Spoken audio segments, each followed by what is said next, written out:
Greetings and salutations, ladies and gentlemen. Welcome to the ninth season of the Timeless Gamer Show, where our games and our bodies may grow out of date, but our gaming experiences will forever remain. Hey, timeless. Where our games. Ito na tayo, no?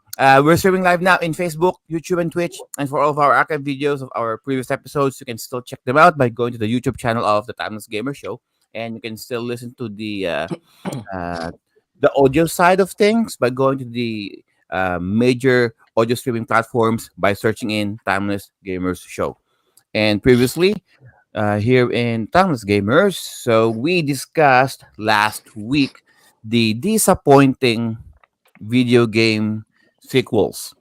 Um, so we weren't able to discuss a lot really, but there were a few titles um, that we did mention in rather in full detail.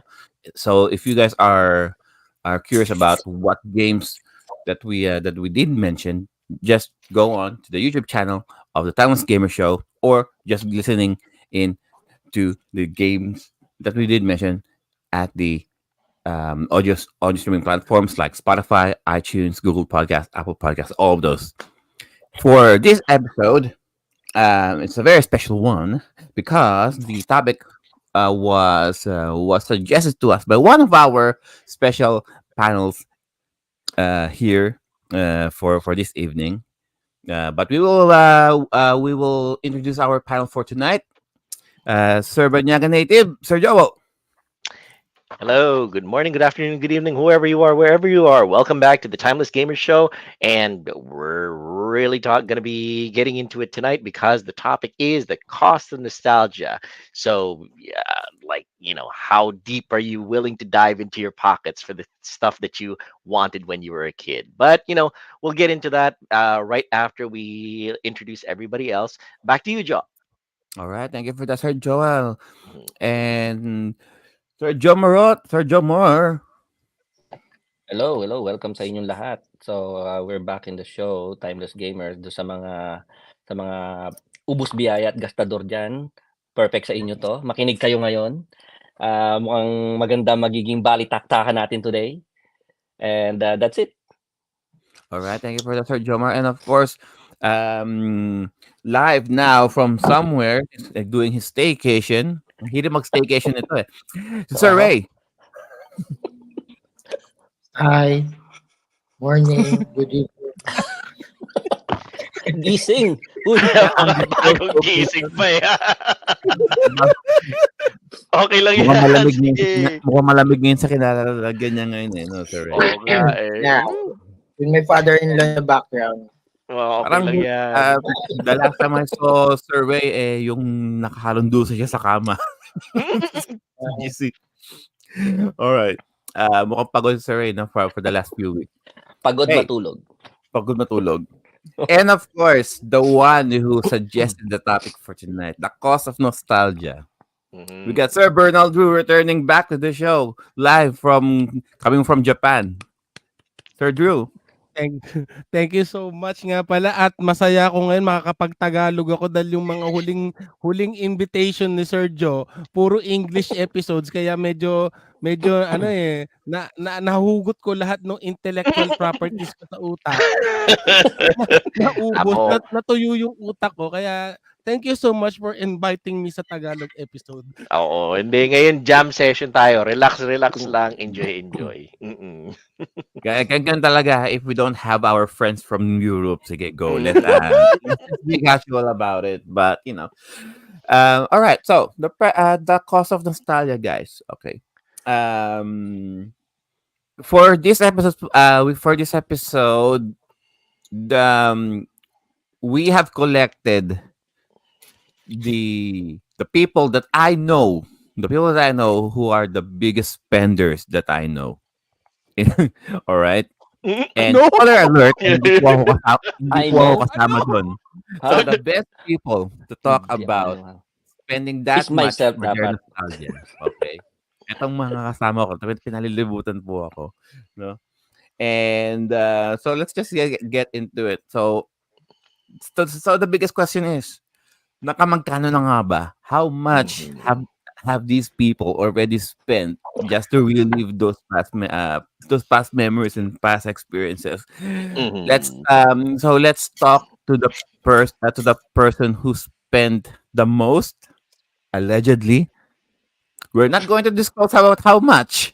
Okay? Unless you want to. Unless you Unless you gusto Unless mo want you to. yan. want We're, to. we're Oo. not gonna we're not gonna disclose prices here. We're not gonna Mm. put the price tag on every item that you bought. But Oo.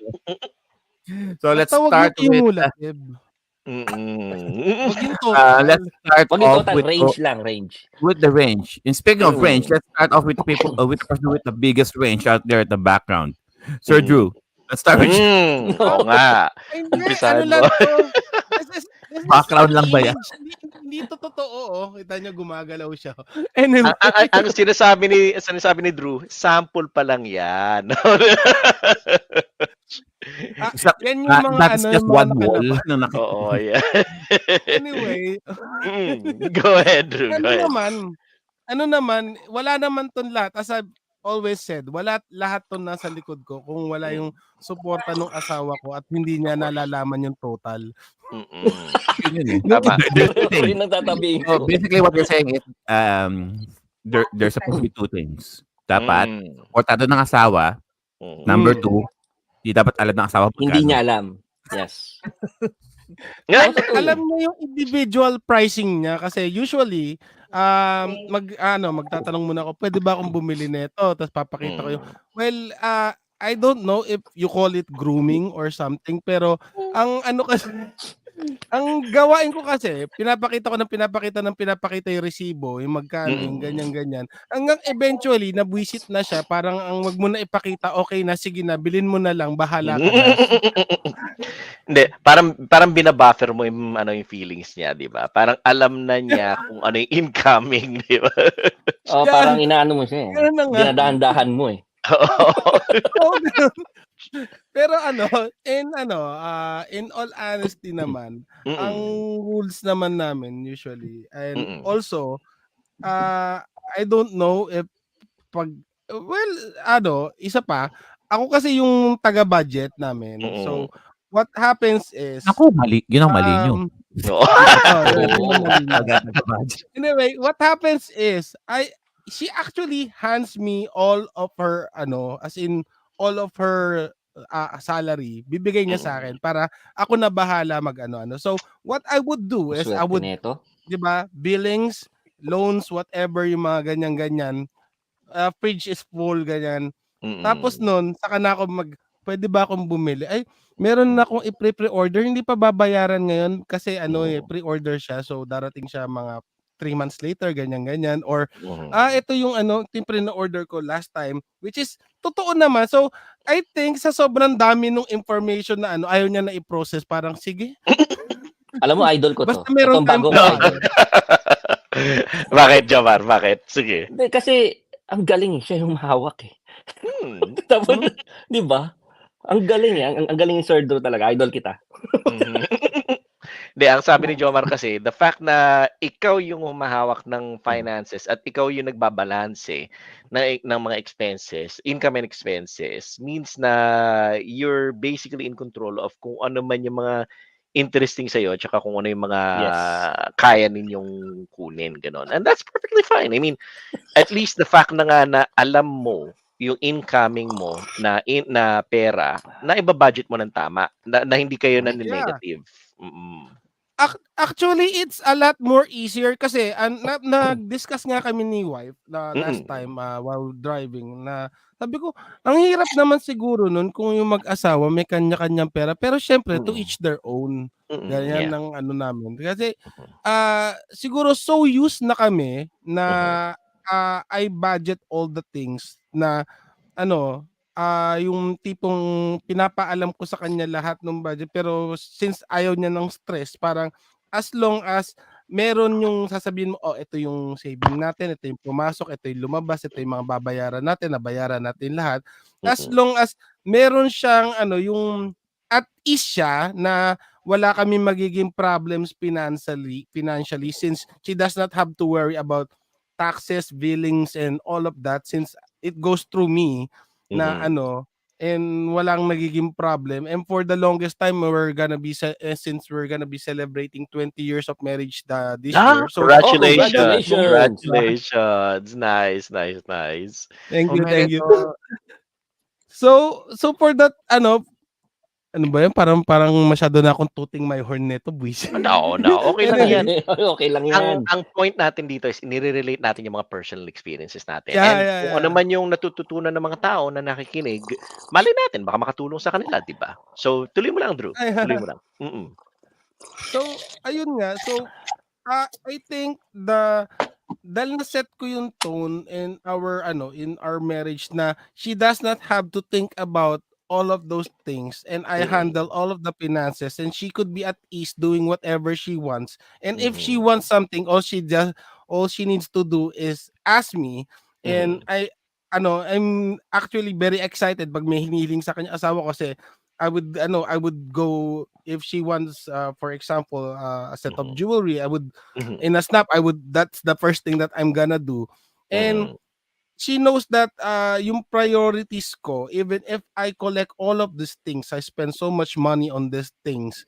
Na she knows that my priorities are always family, food, and yung what our needs are over my wants. So she allows it. I was gonna ask Yep. about that na nga. Kasi if you can budget your money so that you can get what you want, how does it go about when the wife wants something? And you explained it naman, kinuwento mo naman na kapag and di na stress si Mrs. sa kung ano man yung gusto niyang bagay dahil alam niya na hinahandle mo. Tapos kapag may gusto siya, sasabihin na lang niya sa'yo. Tapos pag-uusapan ninyo kung kailan niya makukuha, gano'n, 'di ba? So tama, that's good. That's a very good process. Maganda 'yon, Kasi I have to admit na isa sa mga bagay talaga na nakaka-stress sa mga mag-asawa is pera. Ngayon kapag isa nagha-handle na ng lahat, at least yung kabila pwede nang mag-isip ng mga ibang mga bagay-bagay na hindi nakaka-stress na roon sa pareho ninyo. That's a very good approach. Sabi nga ni Jomar, idol ka namin, Ayan, sige. Go ahead, Drew. Go ahead. Kasi if it was me, kung ako yung magbibigay naman sa wife ko ng lahat ng sahod ko, tapos ako na lang yung magsasabi sa kanya, I actually view it as a very, very easier thing to do, kasi ang hirap mag-budget sa totoo lang, lalo na if you have a house, a car, lalo na titignan mo you need to balance your loans, your taxes, your insurances pa, 'di ba? Tapos kailangan yung pag nag-grocery ka, ikaw rin yung magsasabi na, pwede nating kunin yan, pwede nating hindi Yeah. kunin yan. Yung mga ganun pero luckily naman, I haven't said no to any request of my wife. It's usually dapat ako nagsasabi sa kanya, humindi ka naman minsan sa mga gusto ko, kasi aminin na natin, ang dami kong gusto sa buhay. Kanina off-screen na pag-iusapan namin nga ni Drew na tayo mga nagsilakihan na tayo, pero hindi naman nag-iba yung mga tastes natin, kung ano yung mga hilig natin mula ng bata tayo. Sabi ko nga hindi tayo tumanda, tumangkad lang tayo. So, yun nga. And Yes. and that dovetails into yung idea natin for this episode, which is the cost of nostalgia. Pero we'll get into that as we go. Keep going, Drew. Or actually, if Joe wants to interject something, then Yeah. if anybody wants to interject anything, Okay. just jump in. Well, That's it. We're gonna be freewheeling today, as in relax In lang terms- usapan ng to. In terms of nostalgia, Sir Drew, Mm. so let's get specific here. So, what piece of nostalgia are we talking about, or what are you collecting here? Like, because we're Yun not going. nga. This is Timeless Gamers, guys, but we're not going to specifically stay on gaming. We can go movies, music, what toys, whatever it is that brings you the most nostalgia that Yes. you are willing to spend that much. Yeah. Sir Drew, on your case, I'm seeing a lot of games and a lot of figurines. Explain why. Well, something that most people who yung mga nagkapera na ngayon panahon na to, mga bata dati, ito yung isa sa mga hindi nila i-admit. We went through piracy. We went through all of those things. So, yung mga mga elitists, yung mga ngayon, they would not admit this. But here's the thing, and I think here is the thing that the game developers are just recently or have realized that yung tayo, yung mga bata na dumaan, nakalaro, naka-experience ng mga games through piracy, through other, basta yung we did not bought these games. We just played these games. We have experiences with this video games, with these toys, with ano. So, when we got older, yung nagkaroon na tayo ng point na, oh, I could buy the things that I played and enjoyed before. Now.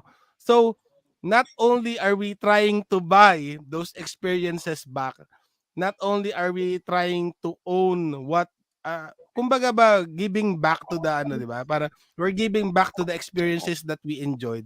So, we're not only trying to buy the old games, we're also trying to buy the ports because we want to experience them na may mas accessible sa atin ngayon, yung mga bagay na na-enjoy natin before.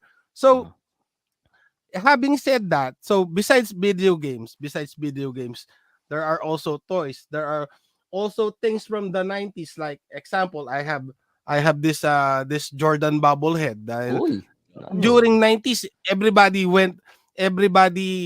who didn't watch basketball or didn't enjoy basketball know who Michael Jordan was. And it proves up to this day, not only in video games, not only in toys, what's the number one shoe that the people who are into these things are buying? Jordans, 'di ba? Mhm. Para nostalgia is such a very high profit thing for the companies, the video game makers, for everything, 'di ba? Not only not only the entertainment, but also in the fashion, also in the music. Yung mga music ngayon puro mga covers, 'di ba? Yung mga ano, mostly it's they know where to get their money. Kasi we lost those things when we grow up. Mhm. So we want to own the experiences. So not only are we trying to buy back those experiences, we're trying to relive those experiences. Kasi nga, we had so much fun when we were that young, yet we do not own any of those things na na-enjoy natin. So, it, actually, nagro-rotate to. So, for now, it's video game figures, yung mga amiibos na nandito, and ano. Pero, besides that, we have anime.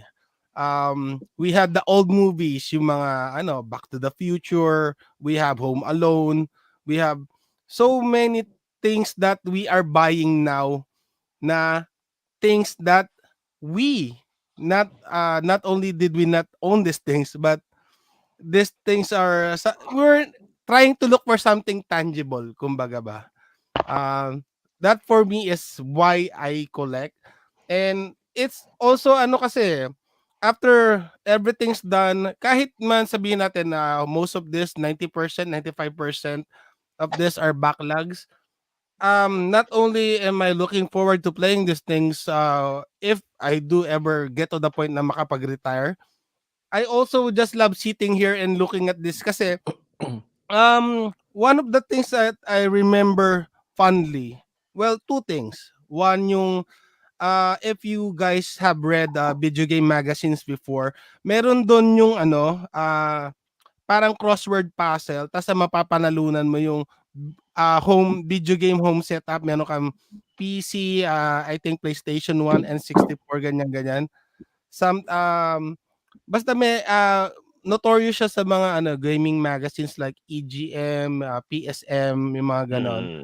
May Yes. ganon siyang so I always have dreamt about getting a setup, something similar to that one. And the second thing is, pag dinadala nakaka-visit ako ng mga toy stores, Mhm. I love looking at the toys, looking at yung mga display, mga ganyan, para siyempre iniisip-isip mo na besides owning these things, I like looking at these things the way they are set up like this. So, for me, having a collection like this, having my private game room, para akong nasa toy store, and I don't feel that I as a kid grew up ano ba yun? Mahirap paliwanag yung ano yung enjoyment ko for these things nandito pa rin. Mm. Hindi ko man sila ma-access like malaro or madami pa akong kailangan i-unbox and ano. Just sitting here minsan tutulala lang ako, upo lang ako. That's it. Okay na ako. That's it for me for the day. 5 minutes sitting here, 'di ba? Appreciating and yeah, I think that's the summary of why I collect these things.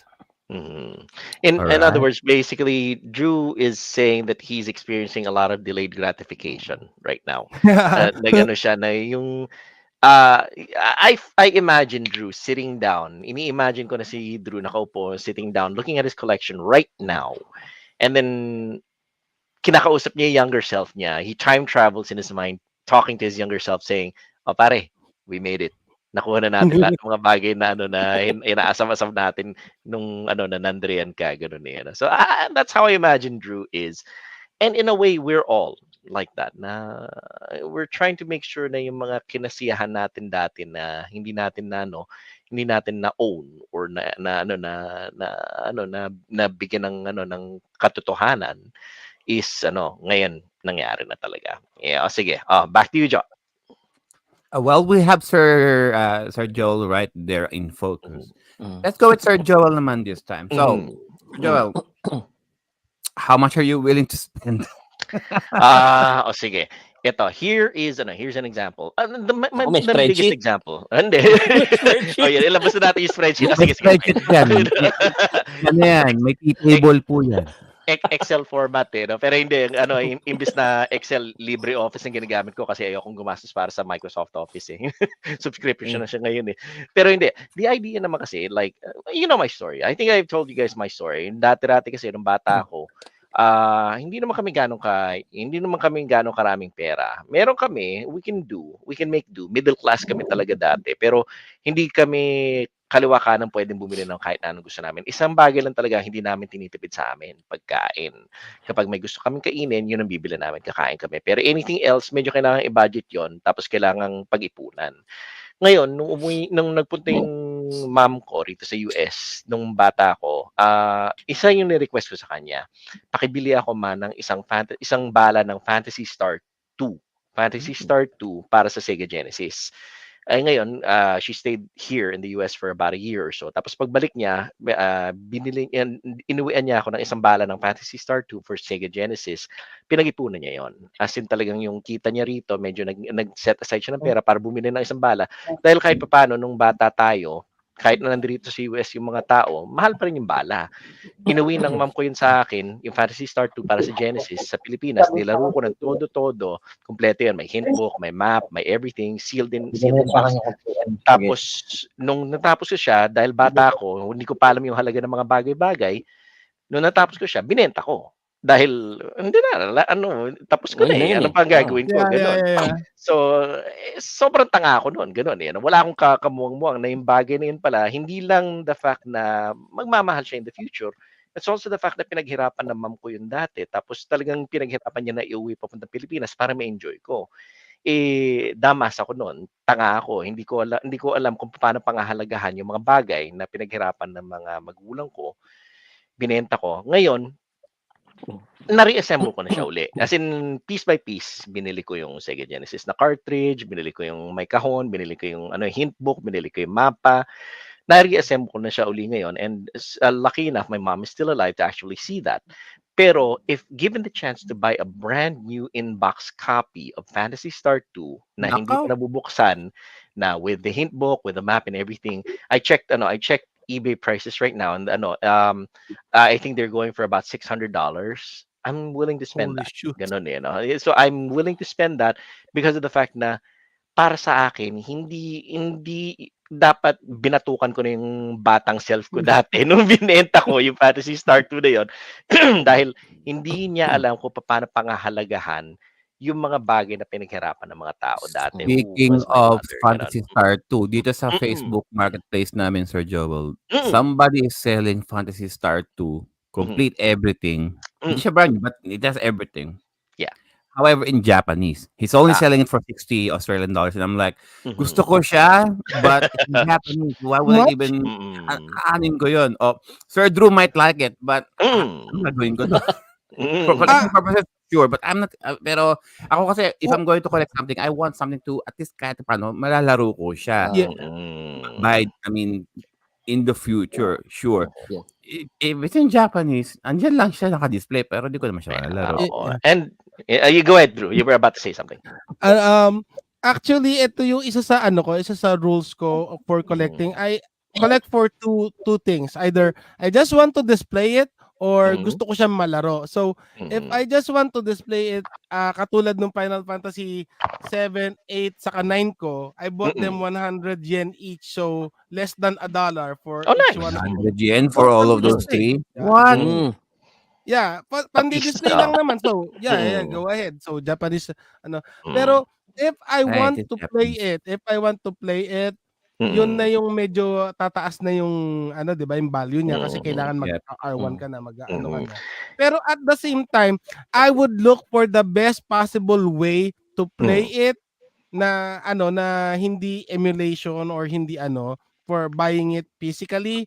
So, Mhm. ang bibilin ko yung pinaka-cheapest way like since Fantasy Star tayo pinag-uusapan natin, Mm. pinaka-cheapest way to own it physically na malalaro mo is through Mm. the Genesis collection either on the Yes. PlayStation 3 or the Mhm. PlayStation 4. So, That's true. I Four. Yeah, four. I go for that route na if I'm gonna play it, I'm gonna look for the cheapest possible way to play it. Or if I'm Mhm.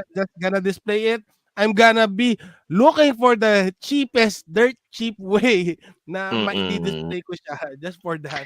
Well, Ako iba actually, naman approach ko. yeah, go ahead, Jamal. Ako iba naman approach ko sa ganyan. So, Mm. kunyari meron akong gustong item and then gusto ko din naman siyang gamitin, Mm. for sure I will buy 2. Oh, tama. That's true. Ganyan Oo, ang that's ginagawa true. ko. Oo. Once for keep and Oo. One to especially sa play. comics, Mm. especially sa comics. Yan ang ano Mm. kasi yung mga basketball cards naman talaga for keeps Mm. naman talaga yan eh. Yeah. Kasi yun ang Ay, ang kinokolekta ko bago na mo ano. naman kasi. Tapos isa rin Oo. isa rin kasi Kaya na mo ginagawa ko bumili rin niyan yan sa talaga. Magic. No, ganyan din Ayun. naman yung ano, yung kapatid ko Ah. when it comes to action figures. Actually, yung brother ko naman bumibili ng wrestling action figures. So, Yeah. as in Hulk Hogan, John Cena, and everything. He buys one to play, one to display, and one to keep. As in talagang keep mint in box. Hindi niya binubuksan, keeps it Carton. away, and he doesn't open it up at all. Pero at least na sigurado niya na one copy, nalaro niya ng todo-todo. As in talagang kung gusto niyang ipalo sa lamesa tapos maghiwa-hiwalay yun, pwede niyang gawin yun. Pero at least may isa siyang kopya na itatago niya. Ganon. Right. You were about to say, Jomar. Mhm. Hindi, yun lang. Kasi, of Mm. course, sa comics, alam mo naman kung paano magde-deteriorate yan once na binuksan-buksan mo, tapos sinira mo, That's di ba? true. That's So, true. may mga nag-experience din naman ako sa comics and sa basketball cards before na may nang hiram, Mm. hindi na sinoli. Ay, oo. Mga tipong ganyan. At least meron pa akong isa pa for Mm. keeps. Mm. Kaya Isang yun. bagay yan. As in, kapag mas masanay ka na, kapag pinahiram mo, halos sigurado na hindi na babalik sa'yo. So, talaga manigurado ka na ipapahiram mo. Parang, ano yung kasabihan? Don't lend something out that you're not willing to give away. To Something like give that, away, diba? yes. Yun yun. Yan, So, yan. yun yung bagay. And as for me naman, again, the price I'm willing to pay for my nostalgia, actually, it's perfect yung sinabi ni Drew na marami tayong mga bagay-bagay. As we talked about in a previous episode here in Timeless Gamers Show, we talked about where we went to buy all our unofficial software. Yung lahat ng mga bagay-bagay natin na we talked about where we went to go buy pirated stuff. I mean, we don't condone piracy, but we all admit that we did it at one time or another.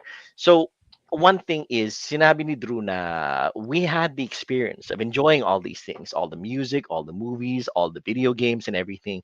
And right now, it's a case of delayed gratification dahil yung mga bagay-bagay na in-enjoy natin dati, gusto natin we either physically have it na as, I guess, some kind of a trophy to say, yes, we were there when this was out, and now we have it to make sure to show that we actually went through it. Or, yun na nga, gusto natin na talagang maramdaman na nasa atin yung physical na bagay na yun. One example of mine is, sabi nga ni Drew, isa sa mga bagay-bagay natin na na-enjoy natin dati na hindi ako nagkaroon ng chance na have physically is a game called Reach for the Stars for the PC. This one is Reach one of for the those stars. yeah, Reach for the this is one of those games stars. that is like like Civilization except in space. Nag-enjoy ako ng todo dito sa game na to, pero nalaro ko lang siya as a pirated game. Never Uh, open pa yata yan Yeah, actually never Sealed siya, open pero may konting tear na siya sa plastic so it's not perfect Mm. condition. Pero nakuha ko siya sa eBay for $25. Sa What? sealed siya and nakaswerte ako na somebody was willing to sell it off in sealed condition for just $25. Ngayon, it's Uy. not the maximum that I'm willing to spend on something that I totally enjoyed when I was young. Pero naalala ko dati, nilaro ko ito ng todo-todo when I was a kid. As in talagang, I spent a couple of 100 hours playing through this game dahil I love 4X games, Civilization games style. And this one, talagang sinigurado ko that when I had the chance to get it in physical copy, I went out, checked out eBay, found the best price of a sealed copy, and ngayon hawak-hawak ko na siya. Sabi nga ni Drew, ang importante sa atin is kung ano man na na-enjoy natin dati nung bata tayo, kahit na hindi natin officially nakuha. Ngayon, we're doing our very best to officially have what we have. And wala lang. Masabi natin habang nilagay Mm. natin sa isang shelf, sabihin natin, yan, nung bata ako, pinagkasiya-siyahan ko yun ng todo-todo. Ganon. So that's how we are as collectors and as people who want to spend on nostalgia. That is the cost of nostalgia for me. It's not necessarily gaano kamahal mo gagastos. Yeah, Sometimes you exactly. get it for cheap. Pero the cost of remembering something and looking for it, yung hahanapin mo talaga, yun yung parang isa sa mga malalaking costs ng nostalgia talaga eh. Yan. Mhm. I would like to add something yung nga sinasabi nga ni Sir Joel na yung you have it there kasi kung nandiyan yung physical copy at nakikita mo tinitignan mo you know that your memories are not playing tricks on you na I enjoyed this game na I really love this game pero nakikita mo siya nandiyan siya naka-display siya sa'yo. Yes, meron akong proof na na-enjoy ko nga to at yan yung 'di ba? So Totoo yung yan. isa sa atin yan na sa dami ng nilaro natin, sa dami ng accessible dati sa atin. I know mas accessible na everything ngayon dahil nga digital and everything and official and pero you know what I mean na mas accessible dati nung mga bata tayo na wala pa tayong actual money na nilalabas from our own earnings, di ba? So, The most having it. ironic thing about Reach for the Stars is I have no way to play this anymore dahil CD format siya eh. Alam mo yung mga computers ngayon, wala na siyang mga CD, di ba? Wala na siyang mga CD drive normally eh. Normally, ngayon sa mga PC games, purely digital na. I checked digital storefronts, wala na rin makikita nitong game na to. So, in a way, this is one of those things that you can say is lost media. Pero, ayun, the fact that External CD, right? external External CD, yan, CD. exactly. Wala na siyang Video. mga CD drives ngayon, ganon. So, talagang there's Wala no way na. for me to play this officially anymore. Pero, Kung sabi nga ni Drew, at least naaalala ko, hindi ako namamalikmatan na nalaro ko ito ng todo-todo dati. kung Ganon. papahiramin kita ng CD drive today, Mm. bubuksan mo Oo. yan? Hindi rin. Yun Hindi rin. yun. Dahil isa na rin sa mga bagay na hindi masasabi mo na parte na yan ng aking nakaraan. Lahat ng mga Hindi rin. kasiyahan ko ng Drito Ay. Sealed na yan dito sa memories. Oo, Kasi sealed pwede na mo yan. magpadala sa'yo ngayon ng portable eh. Oo, yeah. Sealed na yan sa totoo at sealed na yan sa aking memories at sa aking puso. Ganon, di ba? Oh yeah, back to you, Joe. Back to you, Joe. Thank you for that, Sir Joel. O sige, speaking of mga selya-selyado, let's go naman with Sir Jomar. Because Sir Jomar, based on who I know him, hindi lang siya gaming, but he likes to collect other stuff. Toys din and cards and comics. So, Sabi mo na pop culture. everything pop culture, especially back in the 80s and 90s. So, Sir Jomar, tell us about your stuff. Okay, so paano ko ba umpisahan? So yung balik ako kay Drew, yung sinabi niya about dun sa paano sila nagbabudget, paano sinasabi sa asawa niya. Ako kasi sinasabi ko ganito eh. Ang sinasabi kong price sa asawa ko, once na ako bibili, sinasabi ko yung sticker price niya dati nung nilabas siya. Ganon. Yun ang sinasabi kong presyo. It's such a way kasi para mo siyang minimelo mo muna siya ng konti eh. And then, for all I know, isa-search niyan. At least, di ba, alam niya yung presyo, medyo may konting, okay, mahal pala. Mga tipong ganyan. At least hindi sobrang bigla na, ganito kasi presyo niyan eh. So, yun ang technique ko. Yung sabi kong sticker price, for example, bibili ako ng yung Voltes 5, di ba? Gawin na natin yung Volt in box. So, magkano ba presyo? Magkano ba presyo ng Voltes 5 dati? $250, $300. Di ba ganon? Noong dati, yung una, yung Godaikin. So, yun ang sasabihin ko una. Alam mo, babe, ano yan eh, mga $300 nung lumabas. Pero may nagbebenta. mga tipong gano'n, di ba? Nag-iisip ka na parang paano mo sasabihin. Pero sasabihin ko talaga is sticker price dati. And then, eventually, after ko mabili, magse-search siya, malalaman niya kung magkano. Nabili ko na. Pero that's within the budget. Hindi ako bibili ng out of the budget. Yung mga bine-mention mo pa lang sa akin na mga items, yun yung mga items na yung mga iniiwasan ko, bolt-in box, yung mga metal, yung mga graded na mga graded na cards, mga Yes. the one ring ng MTG, Diyos ko po. Yes. So, yun ang pinaka that's not the worst pa. Hindi yun ang pinaka worst, Sir Drew. But kinikip ko pa rin kasi yung katulad ni Tito Joel, yung sinabi niya kanina, kinikip ko pa rin yung pinangaral sa akin ng magulang ko na huwag kang magtitipid talaga sa pagkain. Una yon. Kung kaya mo, bumili ka ng pagkain. Yung tamang pagkain hindi yung overpriced na kapiranggot na ganyan. Tapos around $250, mga ganon. Hindi ganon. Yung tamang pagkain, huwag mong tipirin sarili mo sa pagkain. Okay yun, basta kaya mo. So, kaya nung bata ako, when I was growing up, namulat ako sa mga comics dati. So yung comics talaga, wala namang peke niyan eh. Dati. Pinag-iipunan ko talaga yan with my own money. Ay, may peke na comic. Meron na ba? Hindi ko alam eh.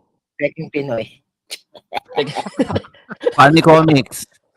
Ay, hindi Funny Comics, I love that. Hindi Funny Comics. Authentic pa rin ang Funny Comics. Authentic. Bata-batuta.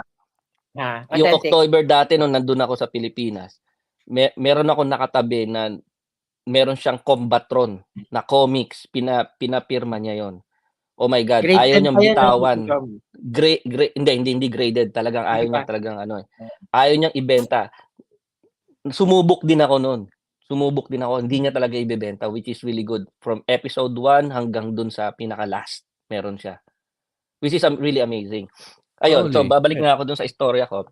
When I was growing up dun sa comics kasi, siyempre matututo ka magtipid eh. Hindi ka kakain sa school, mga tipong ganyan, para lang may ka sa mo. Sa akin kasi ang piece of ang cause of nostalgia sa akin is tamas Tito Joel, hindi yung presyo eh. Sa ngayon kasi binabalikan ko sila because I'm trying to recapture and trying to collect a piece of history and memories. And of course, pinaka diyan is a piece of your own history. Yun ang ko kasi diyan eh. Para sa akin, kaya gano. Basta kaya ko, kukunin ko. Kasi may mga magagandang memories diyan eh na nabuo. Ang problema lang sa akin, marami sila. Yun rin, Sim. Right? And so I segregate ng ng by priorities kung alin-alin 'yon. Yung mga yung ano ba yung mas importante sa akin? Ano ba yung pinaka mas masayang memory sa akin na una ko munang kukunin. Of course, sabi natin games, 'di ba? Aminado ako, naglaro ako ng mga peking games. Hindi kasi ako makakabili noon, mahal ang games noon compared dun sa mga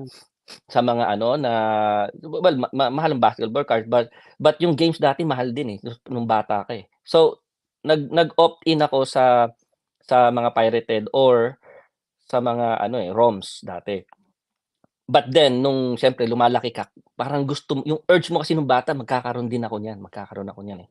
So yung urge mo nandoon pa rin na kasi mas lalo nang naitatag ng maayos yung urge mo, mas lalo lumakas dahil gusto mo nang balikan yung memory mo nung bata ka lalo eh. Abot kamay Kaya mo na yun. kasi. Oo. Kaya yun, bumili ako ng for example, arcade cabinet, di ba? So, meron ako dalawa rito. So, yung asawa ko, ang maganda kasi walang resibo yun. Yung mga arcade cabinet pag bumibili ako. Kasi binibili ko yun sa isang tao directly. Kaya sinasabi ko sa asawa ko, mga ano lang yan. Nakuha ko discounted price. Pero eventually, sasabihin ko rin naman sa kanya yung totoo. Kasi para malaman yung totoong budget, di ba? Hindi naman dahil nagsisinungaling ako sa kanya para lang makuha yung mga yung mga gusto ko. Hindi dahil para hindi lang siya atakihin sa puso sa una. Ganon. Kumbaga bawasan mo lang yung yung stress level. Eventually magsasabi ka rin ng totoo. Tipo ganyan. Actually, Sir Jomarot, napaka-thankful ko sa'yo. Ang dami ko natututunang ideas. Kasi meron akong trip lang naman. Gumagawa ko ng mga reels yung ganyan, yung parang paano magpaalam sa asawa, yung mga ganyan. Right. Ang dami ko natututunan sa'yo. Yun nga sa mga binili ko, hindi pa ang sabi ko sa'yo, pinaka-worst is this one.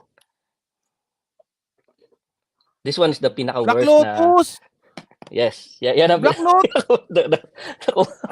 So, Magic the Gathering Black Lotus. Yes. Acrylic? Acrylic Yes. seal? Nilagay ko lang siya dito kasi it was from someone.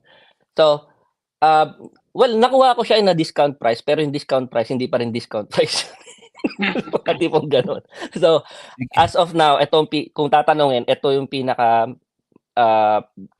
magastos kong collection. Kung tatanungin. Hindi ko na sasabihin yung presyo. Search nyo na lang. Search nyo na lang. Research nyo na lang.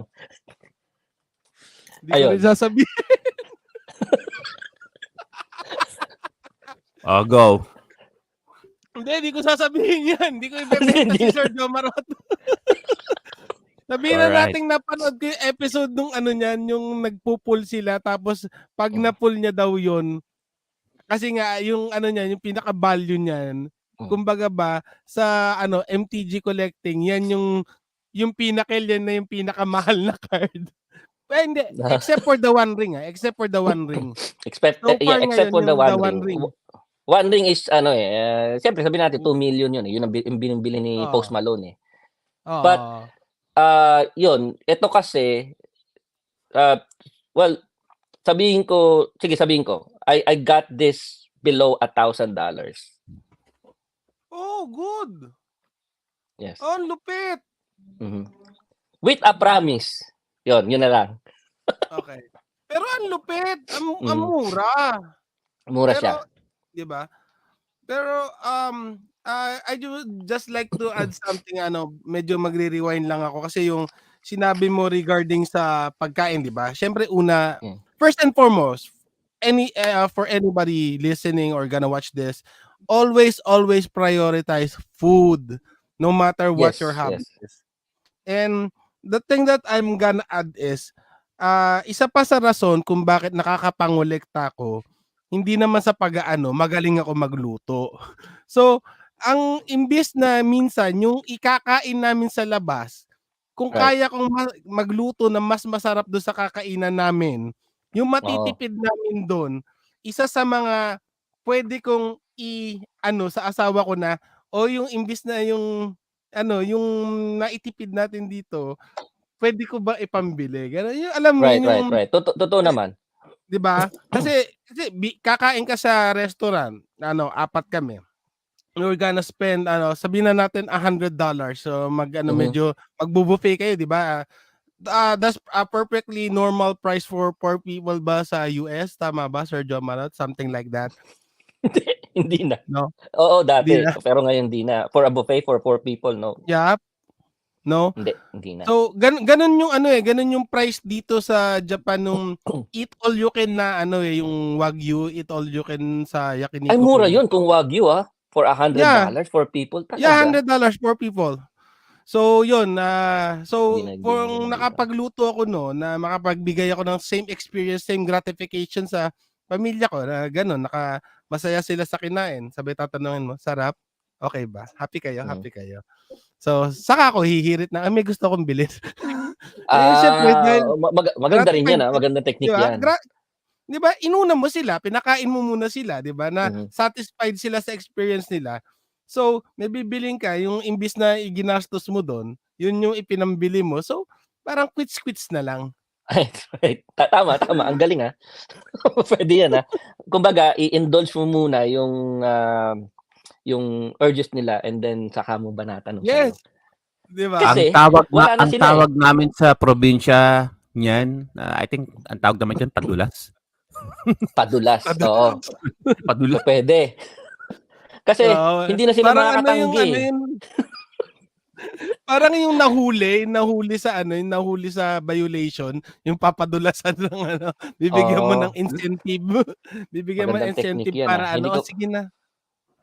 Hindi ko pa nagawa yan, pero maganda yan Pero technically naman it's not I know we say this in jest naman, 'di ba? Na parang nagbibiruan tayo and everything. Pero truth of the matter is if inuuna mo yung family mo and they know that you are always putting them first. So, 'di ba? I think mas magiging lenient sila sa mga things na na-enjoy mo. Kasi syempre if you're pagsisilbihan mo yung pamilya mo, sabihin na natin na 80% of everyday binibigay mo sa kanila besides sa work, 'di ba? Yung free time mo 80% binibigay mo sa kanila. It's just a little bit of 20% papabayaan ka maglaro, papabayaan ka mag-purchase, 'di ba? Right. Papabayaan ka mag-ano ng mga gusto mo. So, if you are satisfying the needs of your loved ones, 'di ba? They are naman. more 'di ba? They are more willing. And I just remembered something, baka makalimutan ko lang. Some people think, 'di ba? Like sinasabi nga natin, it's not about the monetary value of these things, but it's more on the sentimental, nostalgic value for us. 'Di ba yung cost? So, yung iba kasi they go into our hobbies, no matter what hobbies, whether it be cakes, whether it be games, whether it be cards, di ba ganyan. They go in this and all they see is the value, the monetary value. Or they go into this, they buy things, they are not buying for themselves, they are buying for social media. May wag na natin pagkaila, meron mga ganun tao, bibili sila ng bagay para may ma-post sa social media or ma-flex or something like that. And I'm not against them, is up to them. Siguro doon nila nakukuha yung gratification for themselves. Pero it's more easier to collect and enjoy yung ganto if you are buying for yourself. You are buying it because you enjoy it, di ba? And you're not buying for any other reason besides your enjoyment and your happiness. And it is easier to convey it to your family at mas papayag sila sa ganun. Kasi kung mapipil nila na yung parang na-hype ka lang dahil ganto ganyan, di ba? Parang kahit sa sarili mo ba't mo binibili to? Di ba? Ang siguro sinasabi ni Sir Drew is yung yung may mga tao talaga, they're just buying stuff for validation lang. Yon. True. Pero iba yung binibili mo yung sarili mo for self-enlightenment ba? Paano ba sabihin yon? Yung para lang bumalik ka dun sa panahon na kasi ganun tayo nung bata tayo wala tayo niyan, so gusto mong bumalik dun sa panahon na meron ka pala nun, yung ganun ang sarap kaya ng feeling. Actually nakakatawa nga, sinasabi ko rin sa asawa ko, kunyari pag hinahawakan ko yung isang collection ko or binabasa ko yung isang comics, nasabi ko sa asawa ko, alam mo, para akong time travel kasi parang lahat ng paligid ko sumasama sa akin, yung naaamoy mo yung hangin, yung mga tipong ganyan, parang old atmosphere na aamoy mo. Sabi lang, parang napipil mo yung old yung old environment, yung ganon, yung merong ganon siguro it was locked in dun sa ating utak, and then yung utak natin, yung brain natin, nagsisimulate siya. And then, syempre, lahat naman yung sa katawan natin, depende sa kung anong sabihin ng brain natin. So, kaya siguro ganon. Pati yung pag-amoy mo, tsaka yung mga feelings mo sa sarili mo. Yeah, much like yung how kagaya nga ng ano nung binigay sa akin ni Mrs. yung complete set ng Choose Your Own Adventure books nung isa sa mga birthdays ko dati, ganun ano. As in talagang from beginning to end. Alam kasi ni Mrs. kung gaano ka-importante kasi yung Choose Your Own Adventure book sa journey ko sa sa pagbasa or learning how to read or learning how to become an avid reader. Isa sa mga bagay talaga na importante sa akin during that time is bumibili ako ng Choose Your Own Adventure book sa Harrison Plaza, the National Bookstore. And every time na bumibili ako, tigta 25 pesos pa yon. Pupunta ako, nag-iipon ako ng pera para magpunta sa Harrison Plaza para bumili ng isang Choose Your Own Adventure book per week or every 2 weeks, ganon. So talagang ngayon nung binalik sa akin ni Mrs. yung complete set ng Choose Your Own Adventure books, binigay niya sa akin yon. Gaya ng sabi ni Jomar, na-unlock sa utak ko yung lahat ng sights, ng sounds, ng smells, ng Harrison Plaza. And despite the fact na wala na yung Harrison Plaza ngayon, ang balita ko giniba na siya. As in, completely, gone na siya. Naalala ko pa nakauwi ako sa Harrison Plaza ng isang beses. As in, talagang naglalakad-lakad ako noon, talagang sobrang dark, sobrang marami ng mga sarado. Pero, nung nahawakan ko ulit yung mga Choose Your Own Adventure books na binigay sa akin ni Mrs. Talagang nanumbalik yung mga panahon na yung very bright yung Harrison Plaza. Lahat ng mga tindahan nakabukas pa, lahat ng mga pwede mong puntahan, lahat ng mga tall down, nakikita mo, naamoy mo. Pwede kang kumain ng samurai takoyaki ron sa malapit sa SM na department store. Talagang yun yung, it's not the cost of nostalgia, but as it is, it's the enjoyment of nostalgia itself. Yes. Once it hits, talaga sobrang nag-i-enjoy ka dahil bumalik ka sa mga panahon na masaya ka talaga. Ganon. Yes, tama.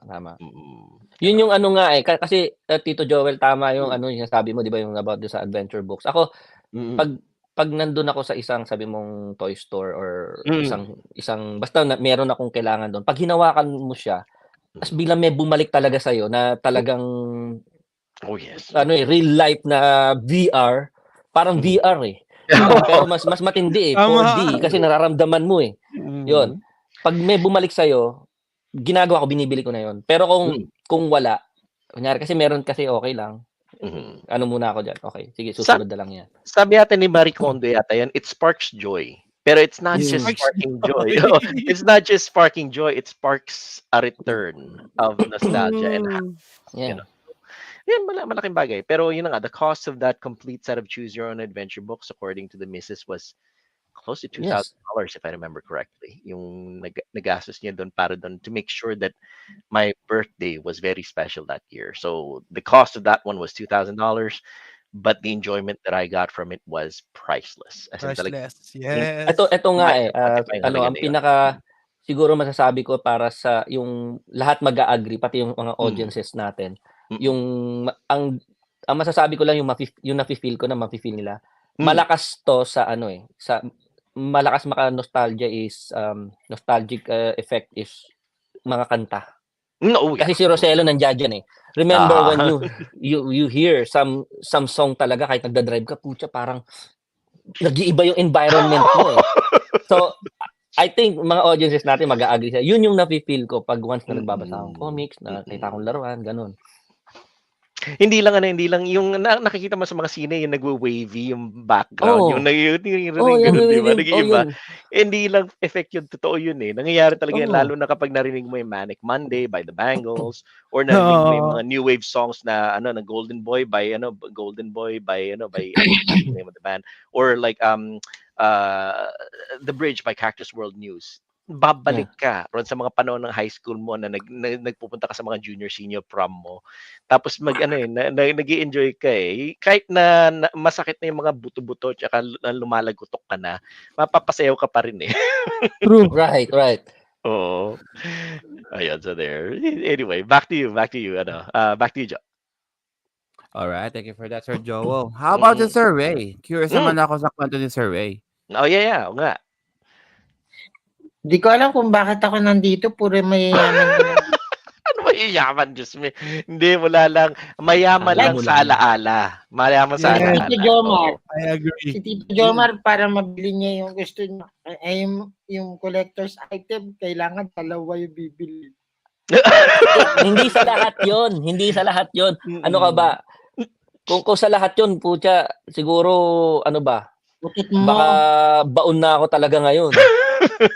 Dati lang 'yon, dati sa comics noon. Parang magkakaroon ako ng bagong best friend. Kasi si Sir Drew pala. Kaya nga eh. Ako ng best friend. Ikaw, Raymond, Oo. relatively recent kasi yung mga nostalgia mo, mga 90s kid ka eh. So, ano yung cost ng nostalgia para sa iyo? Ano yung pinagkakagastusan mo para talaga manumbalik yung kasiyahan mo dati? Teka lang, Sir Joel, may nakikinig. Ano? Oo nga pala. May Sige, sige. nakikinig. Oo nga pala. So, Umamin ka na. Joel, ano kasi, ganito yun. Si Sir Drew nga nasa Japan. One time na I'm collecting Sentai Mecha like yun, Masman. Lahat ng Sentai from the 90s na lumabas. Kailangan nga nakabox yung nabibili ko. Kasi yung feels ko time. And at the same time, doon nanunubalik yung pagkabata ko. Noon that time. Kasi, syempre, yun yung mga panahon na yung uuwi ka ng bahay, tapos maghihintay ka ng oras just to manood na mga Sentai shows. Yan. Kaya magiging best friend ko na si Sir Drew with that. So, mukhang kailangan ko na ulit bumalik sa pangungulita ng Zords. Tapos, ano ba? Di ko nga rin talaga alam kung bakit ako nandito sa episode na to. Kasi puro may nandito. Well, hindi. The fact is, actually malaking bagay ngayon sa yung generation, Raymond. Marami mga nagsisilabasan ngayon na sa nostalgia. The most recent Transformers movie, Rise of the Beasts, is catering to your generation. Kasi yung Transformers Beast Wars, yun. Beast Wars. With Galvatron itself. Kaso lang, hindi siya true to its true to the storyline of Transformers nga with the Galvatron with Unicron itself. So parang well, ito let's face it. Teka lang para sa kaalaman ng ating mga audience ngayon, okay? Sabihin ko sa inyo, puro BS ang sinasabi nito ni Retro Charles, okay? Sabi niya, di ba, dahil nga puro daw mga kami, ganyan. Hindi. Pag nakita niyo yung condo nila, sila lang ang nakikitira doon sa mga Transformers nila. Hindi sila may-ari ng condo, yung mga Transformers collection. Oh, nga, tama. That's true. That's true. Although, actually, I'm kind of curious about yung process niyo. Is it similar, Raymond, to yung kinwento ni Drew regarding yung finances at saka yung mga pinag-uusapan ninyo regarding the cost of your nostalgia? Okay. Well, kami naman ni Mrs. kasi ni Mara, we have a different side System. of how how to collect. Yan.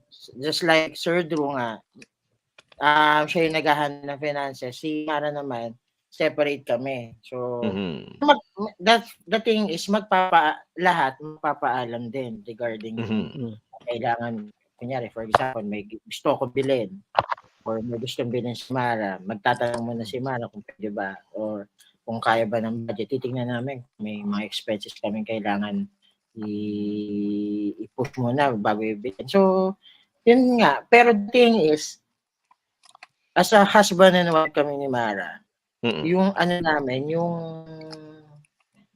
yung feel namin about collecting nostalgic things is nandun, jive. So, good. Ano man yung gusto naming ma-reminisce with the things that we grow up, nagko-connect kami. So, hindi naman ako namumblema pagdating sa ganun. Yun nga lang, financially, kailangan talaga, dahil may may pamilya ka na, check mo muna kung kung kaya ba. Yan. So yun, natutuwa rin ako sa inyo kasi Actually, that's a big question nga. Kagaya nga ng sabi ni Raymond. Buti sa kayo, Raymond, nagja-jibe yung mga hilig ninyo ni Mrs. Sa mga nostalgia ninyo. The big problem naman kasi sa amin, ako at saka si Mrs. is malaking pagkakaiba ng background namin in terms of yung nostalgia niya sa nostalgia ko. Ako very much deep into 80s lore ako. Pero one side of 80s lore, Knight Rider, Airwolf, Street Hawk, Right. A-Team, mga ganon, things like that. Si Mrs. naman very much into the other side of 80s lore naman siya. Dallas, Dynasty, Knots Landing, yung mga dramas dati, at saka yung mga kung ano-ano mga daytime soap operas na talagang she watched with her family when she was growing up. So hindi kami nagkaka-crossovers too much ron sa mga enjoyment namin when it comes to our nostalgia, but we understand each other when it comes to our Yes. nostalgia. So in her case, I get her hilig with dramas and yung mga kwento-kwento ng mga malalalim, detective stories and everything, because she absolutely loved watching Murder, She Wrote, yung mga Scarecrow and Mrs. King, yung mga ganon. Yun. Hilig siya, alam ni Raymond yan, yung mga ganon. Yun. Pero ako naman, naiintindihan niya ako kapag nahihiling na ako sa mga Centurions, sa mga Mask, sa mga bagay-bagay na ganun, Super Friends. And we always give in to each other's nostalgic trips. So kapag siya gusto niyang mag-marathon ng mga dramas, that's also the cost of nostalgia for me. It's not so much monetary as it is the time I sit down with her and I try to enjoy what she's enjoying as well. The cost isn't so much in terms of money, but also in terms of quality time. Kasi if Tama. you're selfish, then iniisip mo yung oras na yung kinakain ng isang bagay na hindi mo relate masyado, but you're doing your best as somebody who's part of the family to try to relate to what they grew up with. And Right. siguro, I guess the cost is the time and the effort. Ganun Alam mo, na lang siguro. pareho tayo, Tito Joel, because alam mo yung sa aming mag-asawa kasi, iba rin ng yung mga histories namin tungkol diyan eh. Sa mga past. Kasi syempre, I grew up in Manila and yung asawa ko grew up in a province. Alam mo naman ang probinsya ng mga 80s, 'di ba? Ibang-iba eh, ibang-iba talaga. Katulad ng siguro nagja-jive kami sa mga certain palabas but not all. For example, cartoons. Meron lang cartoons na alam niya pero hindi lahat. Tapos sa collection din. Meron siya nakikita, katulad nito, mga Magic the Gathering, mga ganyan. Hindi niya alam yan eh. 'Di ba? Not even in Manila, mga tao doon alam yun eh. So, ang nangyayari diyan is, ang maganda naman is hindi niya sinasabing, hindi ko alam yan. Nagiging interested din siya kasi dahil ginagawa ko. Alam mo, there came a time na nasa Pilipinas pa kami. Ang ginagawa ko pa nga dati, tinuturuan ko siya mag-magic. Ang reason ko ganito. Yes, ang reason ko ganito. Para malaman niya, importante to, kailangan ko bilhin to. Right? Diba? Ganon. Okay, ganun pala. May pakay pala kaya sa pag-ganon. May pakay. Oo. Ang maganda dyan is, hindi kayo nawawalan talaga ng usapan about yung histories nyo, yung mga past memories nyo. Yan ang maganda eh. So, it keeps the conversation alive. Hindi kayo nagkakasawaan. Sabi niya, ito yung gusto ko dati, ganyan. Ako, itong gusto ko. So, nagiging interested siya. Actually, 100% support siya sa mga pinaggagawa ko ngayon. Pero hindi naman all the time 100% siya na papayag doon sa gusto kong bilhin, di ba? Hindi naman pumayag, nabibili mo. Oo nga, yun nga. Pag hindi naman pumayag, bibilin rin naman anyway. Well, gagawa tayong paraan. Ang maganda dyan, ipapaintindi mo eh. Sabi natin, Transformers, di naman niya yun, di ba? Alam niya Transformers, but hindi siya sa Transformers eh. So, ipapanood mo. Sasabihin mo, sino ba si Grimlock? Oo. Para mabili mo yung Robosen na Grimlock. Guy, gumagalaw! That's it. Para mabili mo yung Robosen na Grimlock. So, ayun ang ginawa ko noon. Ginroom ko siya muna sa Transformers. Nanood kami Transformers. Ang tagal na grooming noon. Pero Tito Jomar, sinabi mo pa yung presyo ni Robosen na Grimlock. Alam niya. Huli na. Huli na. what I'm SRP guessing price what or the happened what I'm Jomar guessing price? what happened here, Mm. Ah, nasa checkout cart na, nabili Oo, na. yeah. Oo, So yeah. ito so the game plan then would be buttering her up para once na dumating na si Grimlock, Mm. hindi na hindi. hindi masyadong Wala naman shock. tayong problema sa No. checkout and everything. Ang tanong lang natin, yung checkout thing ba ni Tito Jomar is yung SRP price o the Jomarot price? Kasi Okay. Ang Jomarot price siyempre. Hindi, Kasi the SRP price, pero merong merong mga gagawin mong mas sweet sa tenga eh. So, ang ginagawa ko nun, ito particularly for Grimlock ang ginagawa ko nun, hindi ako natatapos na manood ng Transformers na nandoon si Grimlock. Okay. Yan nanonood ako dito sa bahay ng Transformers, basta nandun parati si Grimlock. So, nakikita niya. Alam mo yung mind conditioning. Okay. Alam mo, Sir Jomarot, nararamdaman ko yung mga pinaggagawa mo, mga pinaggagawa ko. Ba't parang mga ba't parang Pareho? parehas yung mga namin na to? Yes. Kasi, and Oh my also, goodness. ito pa.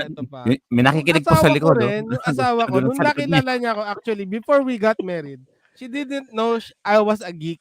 Walang kabakas-bakas ng pagiging geek sa akin kasi ang vision namin dati, bilyar, inom, yung the stupid things we do during yung mga age natin na ganon. So, nung nag-asawa na kami, doon niya na lang na-realize na nerd pala yung napangasawa ko and totally different. Wala nang bawian. Different things.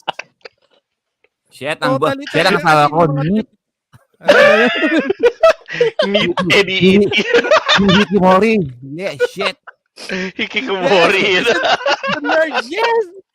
Ito. So, ayun nga. So, nung naging mag-asawa na kami, ito pa mga ganap dati. So, hindi namin kaya bumili ng console para sa sarili ko, para makapaglaro ko sa bahay.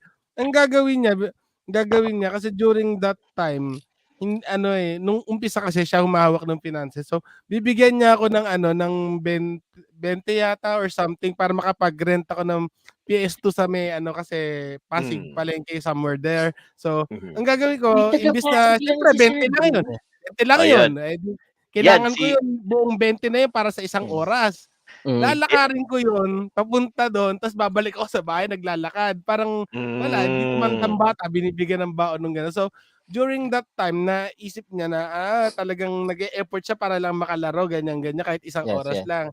So, during our marriage, ganyan, hanggang sa nagbago na yung namin, yung way of things.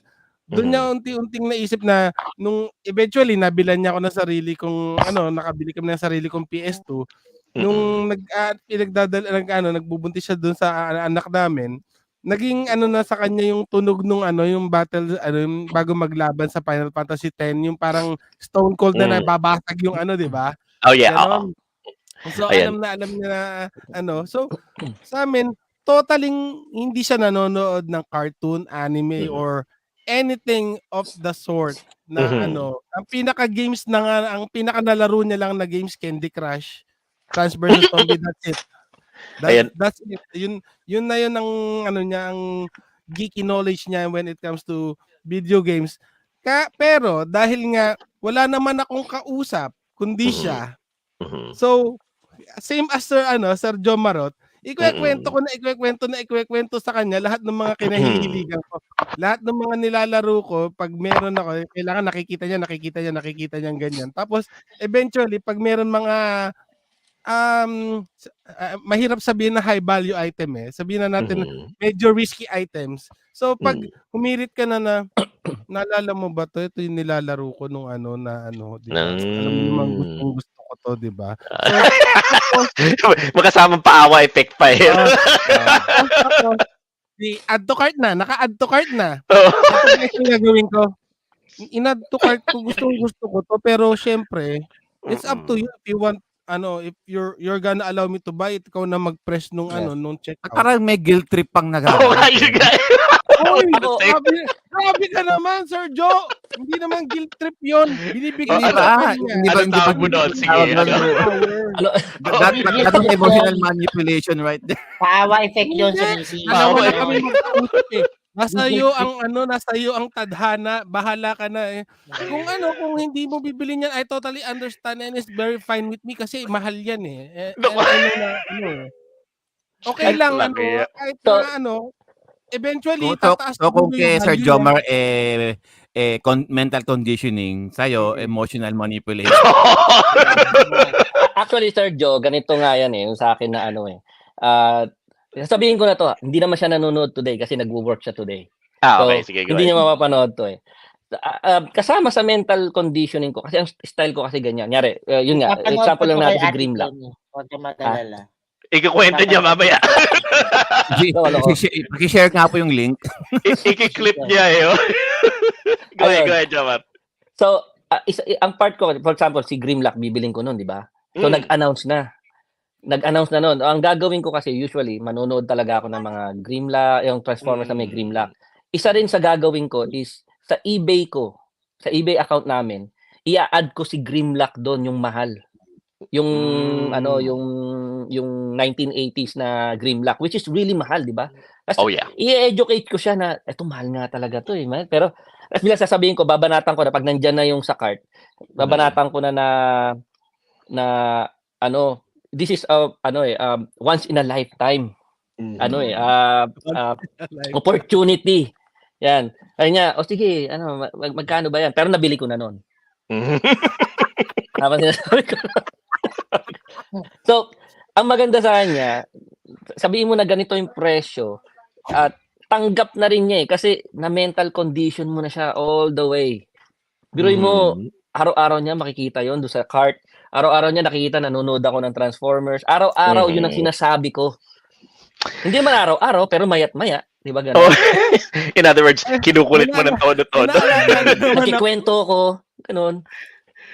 Ayan, Drew, go ahead. Naalala na naman ako, Sir Jomarot, na ito ginagawa ko, so pupunta kaming game store or video game store wherever na may gikiting. May makikita ko talaga minsan kasi talaga, since ito nga, ang ginagawa ko kasi nagtotoy hunt ako, so minsan wala naman, actually pag nagtotoy hunt ako, wala naman ako specific goal. Kasi kung may specific goal ako, usually, tinitingnan ko sa internet, tapos pag nakita ko sa internet, hindi ako satisfied sa price, as Sir Joel mentioned earlier. If you're not satisfied at the price of the thing you're trying to get, di ba? Ang bigat rin sa loob eh. Kahit makuha mo siya, parang hindi ka satisfied, di ba? Yes. So, yan, may idea ako ng magkano siya sa internet, going for ganyan. Makikita ko ngayon sa presyo na abot ng yung buong puso kong kayang bilhin or buong puso kong satisfied ako sa presyo niya. So, kunin ko yung item, sabihin ko sa asawa ko, gusto ko to. So, gusto ko to. Pero ito yung, ngayon, ipo-pull up ko ngayon magkano ko nakita sa internet. Ito yung price niya sa online. Ito yung price niya, di ba, ang mura? Okay na. Hindi, if there's one thing nga talaga na I've learned about our significant others, yung mga misis natin, is it's very tempting for them to see a bargain. Kapag nakita nila na may bargain, kapag nakita nila na, 20% off, 30% off, from yung unang pinakita mo sa akin, mapapagano yung mapapaisip yung mga yun, ganon. That's the good thing nga, Tito Joel, sa sinasabi mo. The good thing about mental conditioning sa akin is pag may bargain, na alam nilang gusto ko, they automatic na buy it for me. Yun ang maganda. Kaya nga, sila nagbigay sa akin nito. Kung ano-ano, bigla na lang, ito, gusto mo ba to? Bilhin natin. Yun ang maganda, pag may mental condition na sila, di ba? Yung, na-control na kita. Ito, I'm reaching out to Raymond right now. Raymond, lahat ng mga technique na to, I hope you're listening para malaman mo yung mga technique natin. Narinig na ni Temare. Okay lang yun. Mara can't fight her instincts. Actually, one thing I wanted to ask Raymond, kasi nabagit nga kasi ni Drew na Pasig siya. I mean, was there something in the Pasig area na talagang masasabi mo na if you got the chance now na balikan and pagkagasusan, kung if money was no object, was there something in particular na gusto mo sanang balikan talaga dati na palagi mo tinitingnan pero never mo nakuha? Sa Pasig area specifically. May pinupuntahan ka ba Actually, doon? Ano na? hindi siya nagyaya pa. Pero right now kasi, yun nandun sa Pasig area. Sir Drew, taga Pasig din ako. So, may mga rentals doon like yung PlayStation. So, doon sa may Kapasigan yata. Nangongolekta tayo na collector din tayo tapos pinapagagamit din natin sa conventions. Yung mga hindi ko naramdaman, hindi ko na avail noon sa Pasig. Sa Pasig Palengke and yung Pasig Lane, yung Kapasigan area. Yeah, definitely. Yun yung sinabi ko talaga sa sarili ko. Once na magkatrabaho ako, little by little, makabili ako like, for example, yung PS1, the PS2, tapos PS3, tapos PC rental. I have my own PC na rin. So, the nostalgic is there. Pero as of now, parang nakuha ko na yung feels ko in that area. I see. Ito, si Siebert naman actually, sinabi niya kanina ron sa sabi niya sa Zamora Street sa may Pasig line sa Santa Ana, rentahan ng Famicom, $10 10 pesos isang oras. $10. Nasanay na ako sa dollars yun. Sa recto naman lang ako. Sa ako Parañaque naman ako. Parañaque boy naman ako dati. Sa ko ron sa malapit sa Tropical Hut. Yung sinasabi ni Marlon na ito, bootleg na by Robo sa palengke. Oo, yeah. I remember that. Yung sa pabulutan. Yan, nung time na nagtatrabaho na ako, I make sure na makabili ako ng hotel. Uy, pero yung buy robo na yun, accurate yun. Naghihiwalay yun. Dalawang eroplano, nagkakabit pa rin yun. Accurate pa rin yun. Pinabili ko naman siya, na-satisfied naman ako. Pinita ko naman. Oh, good. Actually, one thing I would say. That's fine. Actually, that's one thing masasabi ko siguro. One of the things about the nostalgia sa atin is the fact na kapag naka-display lahat ng mga stuff mo dyan, lahat yan isa-isa may storya eh. May kwento yung mga yan eh. Lahat yan may kwento, isa-isa yung mga bagay na yan. Kapag dumating ang panahon na siguro kapag meron akong time na isulat lahat ng mga bagay-bagay na naaalala ko tungkol sa lahat ng mga bagay na naka-display. Yung Voltes 5 na GX1 ba yun? Yung Soul of Chogokin ko. Dahil inasam ko yun nung bata ako nung may bakal na Voltes 5 pero wala akong pera dati. Ngayon nung nilabas ulit yung Soul of Chogokin, bumili na lang ako. It's not exactly what I wanted when I was a kid, but it's close enough. Ganon. It's close enough, yes. Parte na rin yun ng kwento na whoever sees these things will know who I am. Yun yung it's one of those things kasi you're not just telling the story of who you are by your words. You're able to show them through the things that you have on display na ito ko habang lumalaki ako and makikilala mo ako sa mga bagay-bagay na nandriyan ngayon. Parang yung mga tao na merong mga naka-display na yung precious memories na mga estatwa na dati, yung mga ganoon dati. May mga kwento sila na ganoon dati. Tayo naman, ang mga atin naman, yung nostalgia naman natin is technology, gaming, books, movies, music. Yun yung natin. Yun yung maikukwento natin. And nostalgia is a very powerful thing, not just for yourself, for putting you back in time, pero pati na rin ma-share sa mga tao. So, yun ang masasabi ko na isa sa mga malaking cost at saka halaga. Yeah, go ahead, Drew. I want to double down on that kasi one time, so before all this collecting really started, so meron kami actually big fight in regarding to this hobby of mine with my wife. Pero before that, she actually nagtanong siya sa akin one time, why do you collect this? Why ganyan, di ba? So, I told her na some people find enjoyment in collecting shoes. Some people find enjoyment in collecting cars, bikes, museum art pieces, china plates, ganyan. So, what they enjoy collecting and displaying at their own house is different from me. So I like to display these things because these things represent what I love, what I want to talk about when if ever we do have guests. So for example, we have guests. So nakita nila, oh, you like these games, you like, what do you like, diba? We have something to talk about. We have talk pieces in your house na besides na, sabihin na natin, ma-flex mo na, I have these things, but at the same time, I have all these experiences and I am Mm. happy to talk to you about these things, di Very ba? true. Very true. Di Very ba? true. Yes. So, Because some people, I guess what's the right word for it? They're posers. Na nga na yeah. they collect things just for the sake of saying na I have this. I never Mm-hmm. experienced it. I never had it. Ano tawag Mhm. doon? Yung mga Mm. ano, yung mga balbas na ano yung tawag doon sa term natin dito, Jomar, sa US, mga ano, mga Yours? what do you call? No, no, no. Yung alin?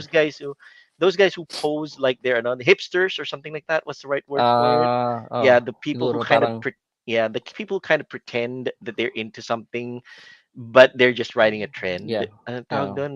Just I just forgot what it's just called. getting into the bandwagon lang talaga. Yeah, may mga tao na gano'n and you can actually suss them out if they come into your house and say, "Ay, alam ko yan." Oh, talaga gano'n eh, nagkuwentuhan tayo gano'n and Mm. then you find out na very surface Limited level lang lang ang ano alam niya, nila, limited lang ang alam nila, gano'n.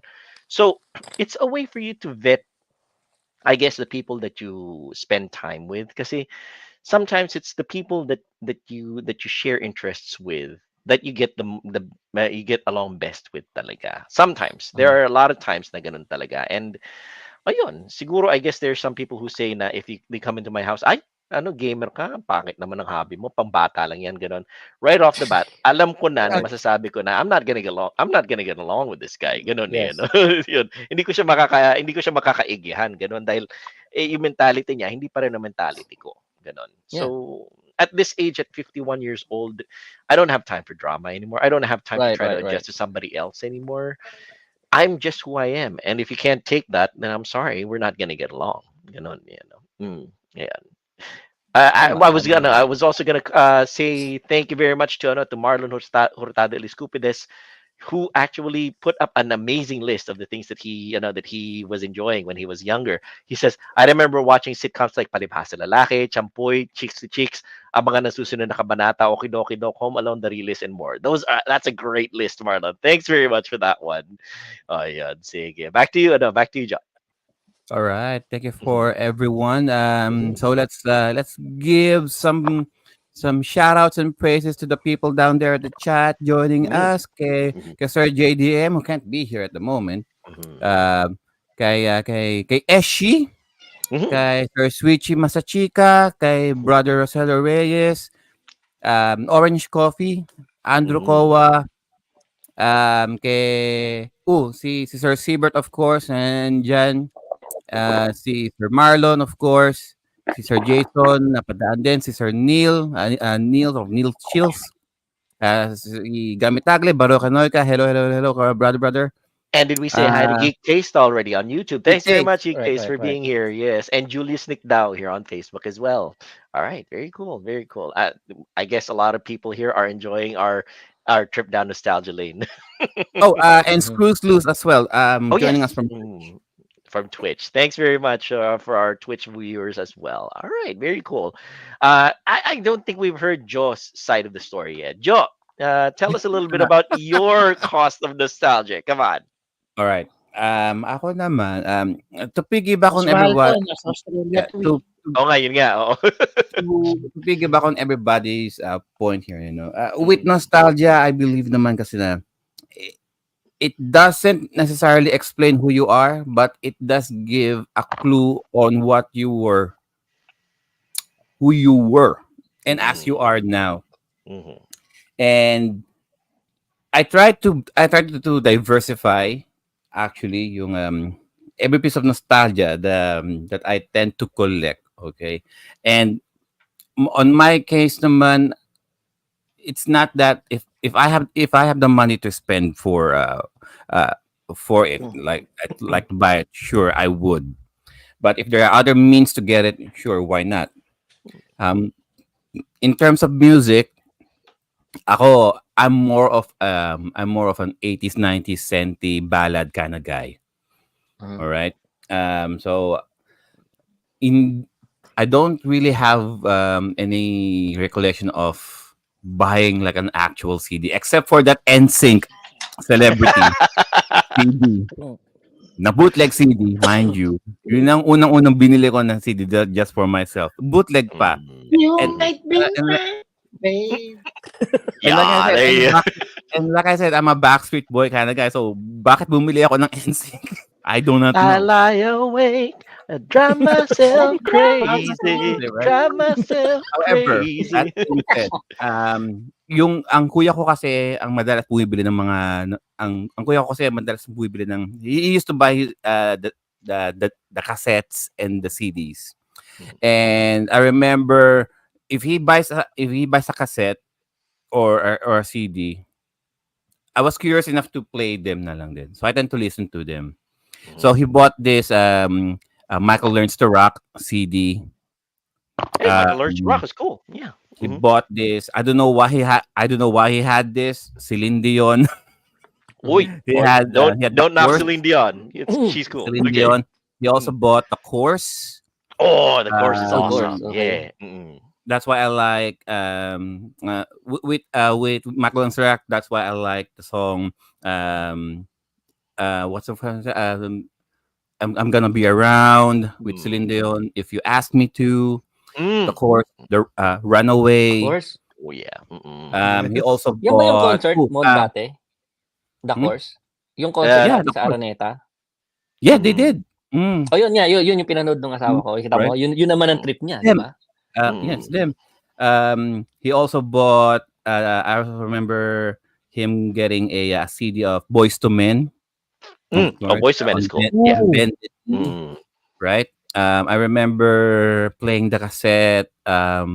Color Me Bad. I like the song. Oh, yeah. yun. Oh. It's really Have good. their Yeah. song. Earth, Sun, Rain. Mm. I think so. Yeah. Yung track na yun, I'm always replaying it to the point na almost the rewind button almost got broke. I just like that track. Even now I have so all of those songs I got it in MP3. Mm. I've downloaded all of that. Damage. Damage, Sir Oh, Joe. with Damage, of course, Forever and Mm. Beautiful Tonight, the renditions of it. I got he didn't get the cassette or the CDs for that, but I do have it in MP3. Mhm. So yeah, I S mean, Club 7. ma'am.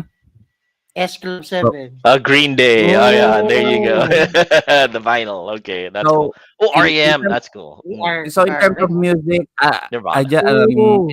anything 80s, 90s, especially with the soundtracks, Roxette, Oh yeah, Rocksteady um, is amazing. Yes. Mm. Starship, Atlantic Star, yung mga Peebo Bryson, Luther Vandross, lalo na yung mga Disney soundtracks back in the 90s. Oh my God!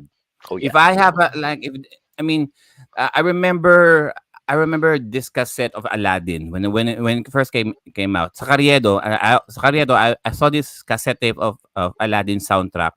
Malamang bootleg. I didn't know. Told you what I know. Most likely bootleg yun, but I didn't know. But it was just there. Remember back in the 90s when they were selling actual cassettes, dun sa sidewalks. They're actually selling those, right?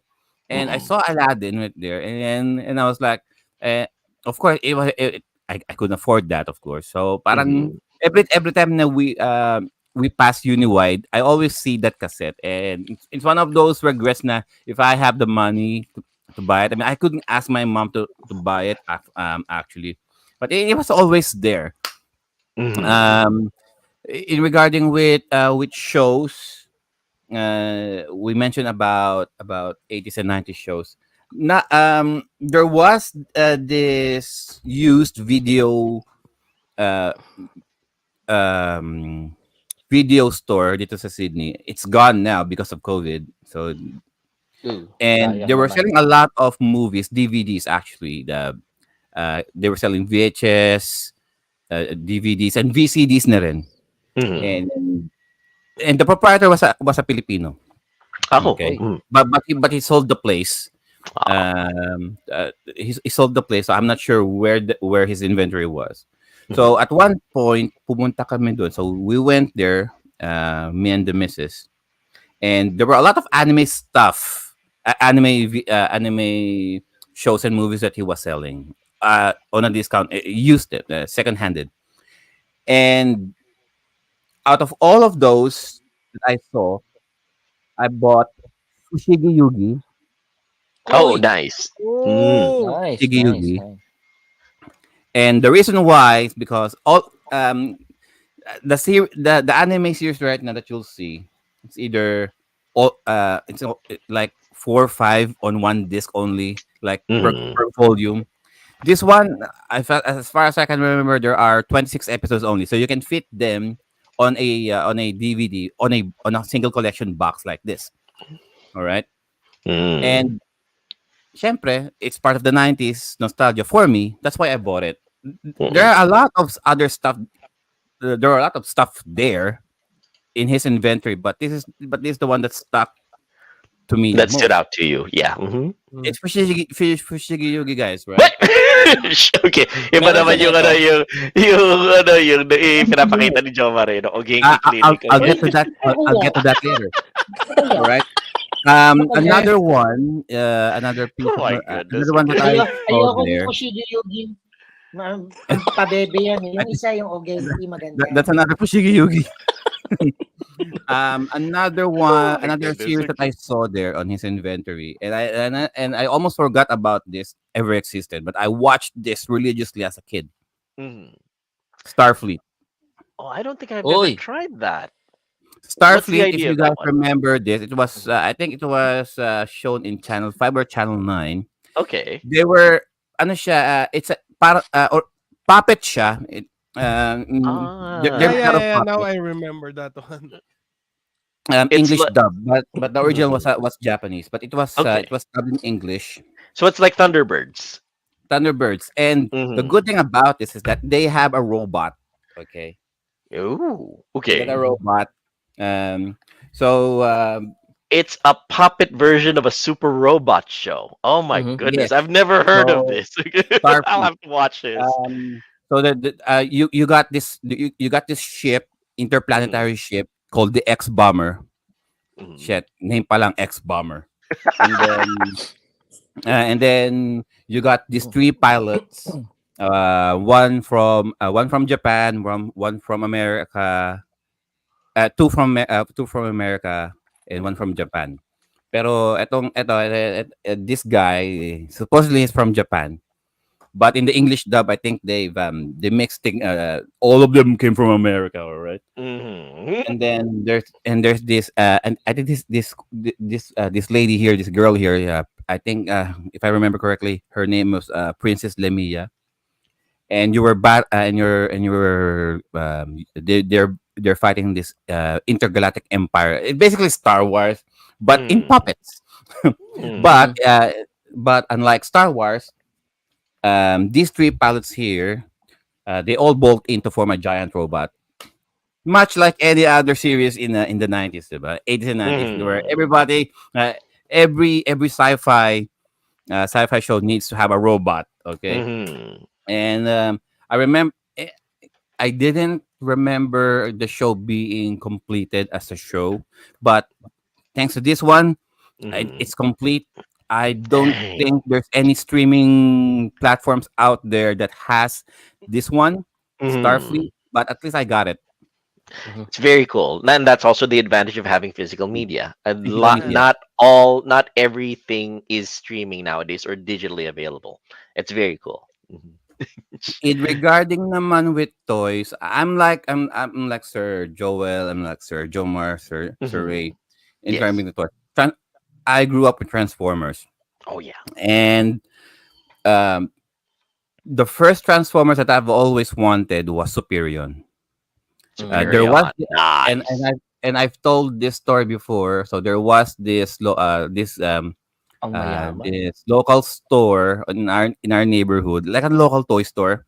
So he had this Superion right there on display, and he was selling it for 500 pesos. And this was circa 1992, 93, Eh, 94. mahal na yun. Mahal Oo, yun. mahal na Oo. yun. Oo. Well, Mm. yeah, it was very costly, and it's always there, front row center in display.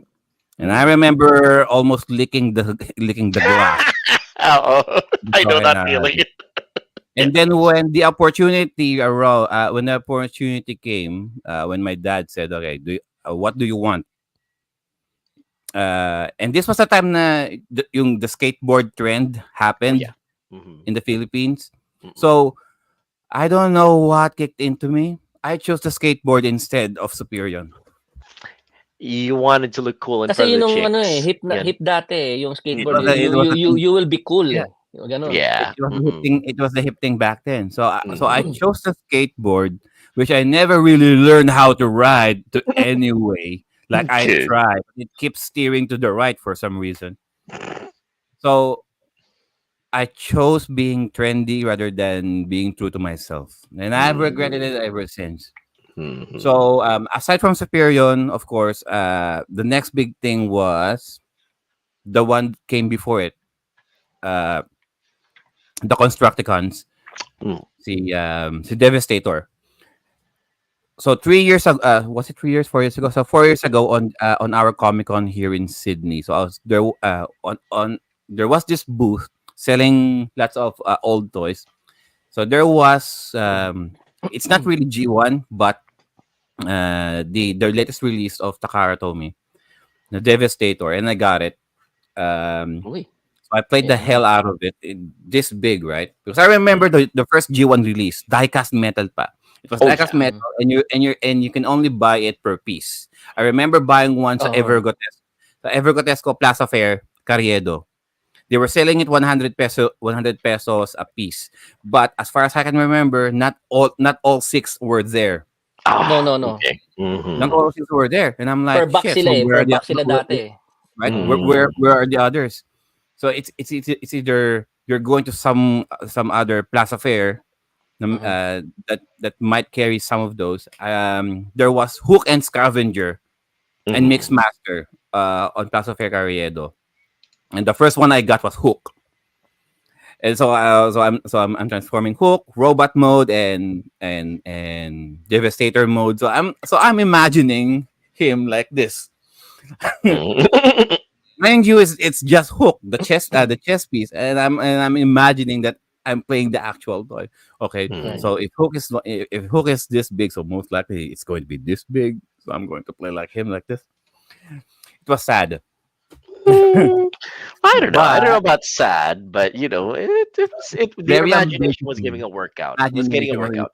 good. Mhm. Uh, and then Transformers wise, when Transformers Victory came out, so we had basic cable, a home cable, and I saw this Transformers Victory every 6 a.m. Every 6 a.m. on Star Phoenix. It's a Chinese channel, but Mhm. they're showing the Japanese original dub of Transformers Victory. And I was already in first year high school here. And it's on 6 a.m. So that means I have to watch the show before I went to school. And there was Leo Kaiser, the toy.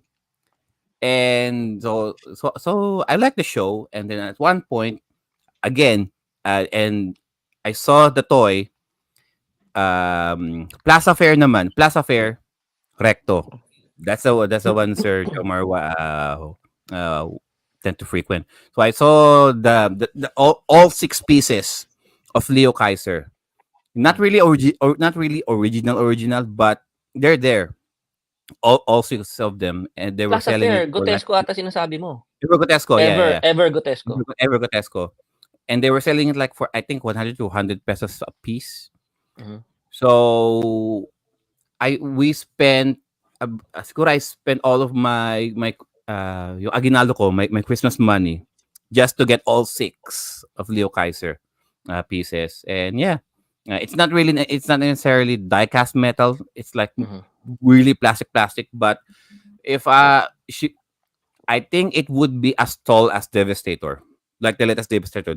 It was that tall, and it's quite heavy when you build them up, when you combine them.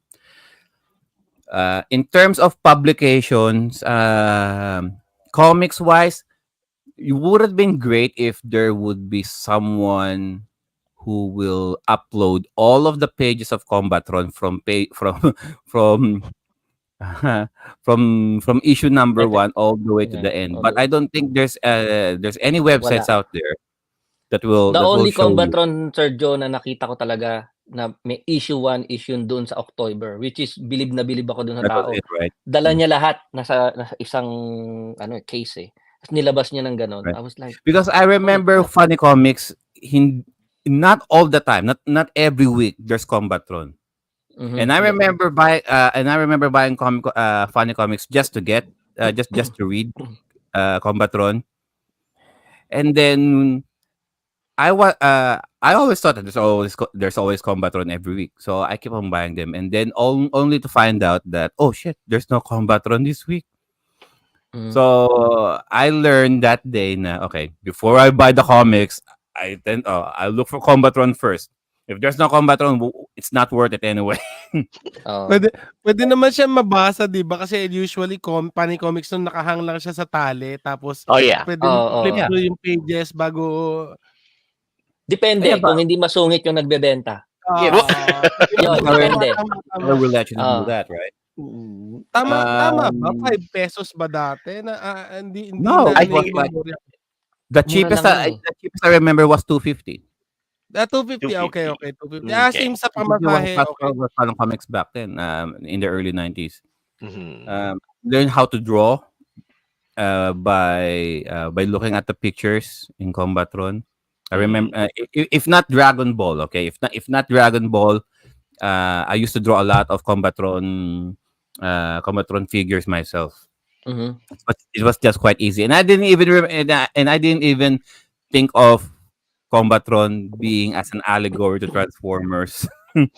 Sa totoo lang At saka I hindi just natin nako-compare dati yung comics ng Funny Comics dun sa mga comics ng Amerika na, for example, X-Men or Superman. Talagang hindi natin mapapansin kasi for us, parang comics na comics lang talaga na Right. yung actually nababasa ko nga yung Funny Comics. Sa pagkakaalala ko, lahat ng Funny Comics ko na collection nandun sa probinsya namin. Kasi sa probinsya malakas ang comics eh. Di ba? And Same. go, Sorry. Sir Drew.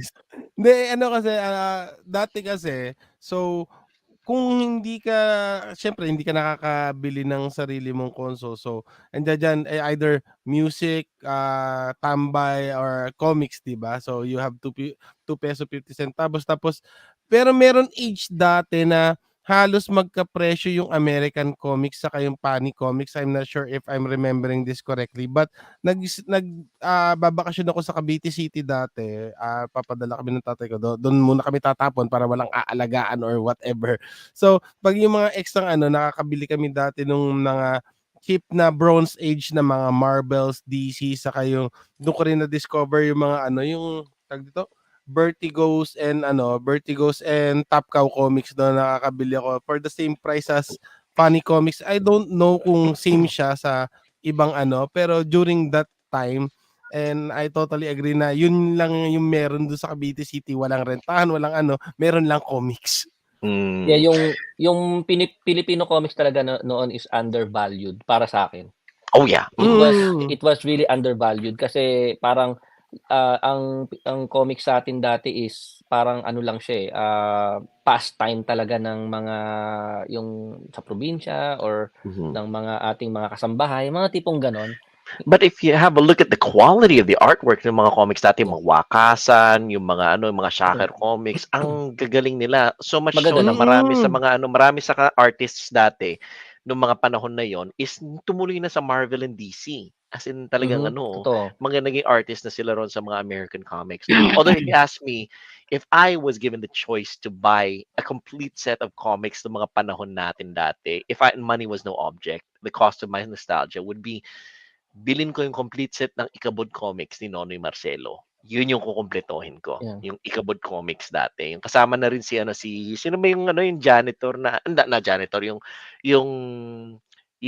may-ari sa pusa na naghahabol sa kanya dati. Anyway, Ikabod Bubwit. If I get the chance to buy the entire set, money no object, Ikabod Comics, Ikabod Bubwit by Nonoy Marcelo, bibilin ko. Kahit na maka $10,000 ako, basta ma-acquire ko yung buong yung buong library niya.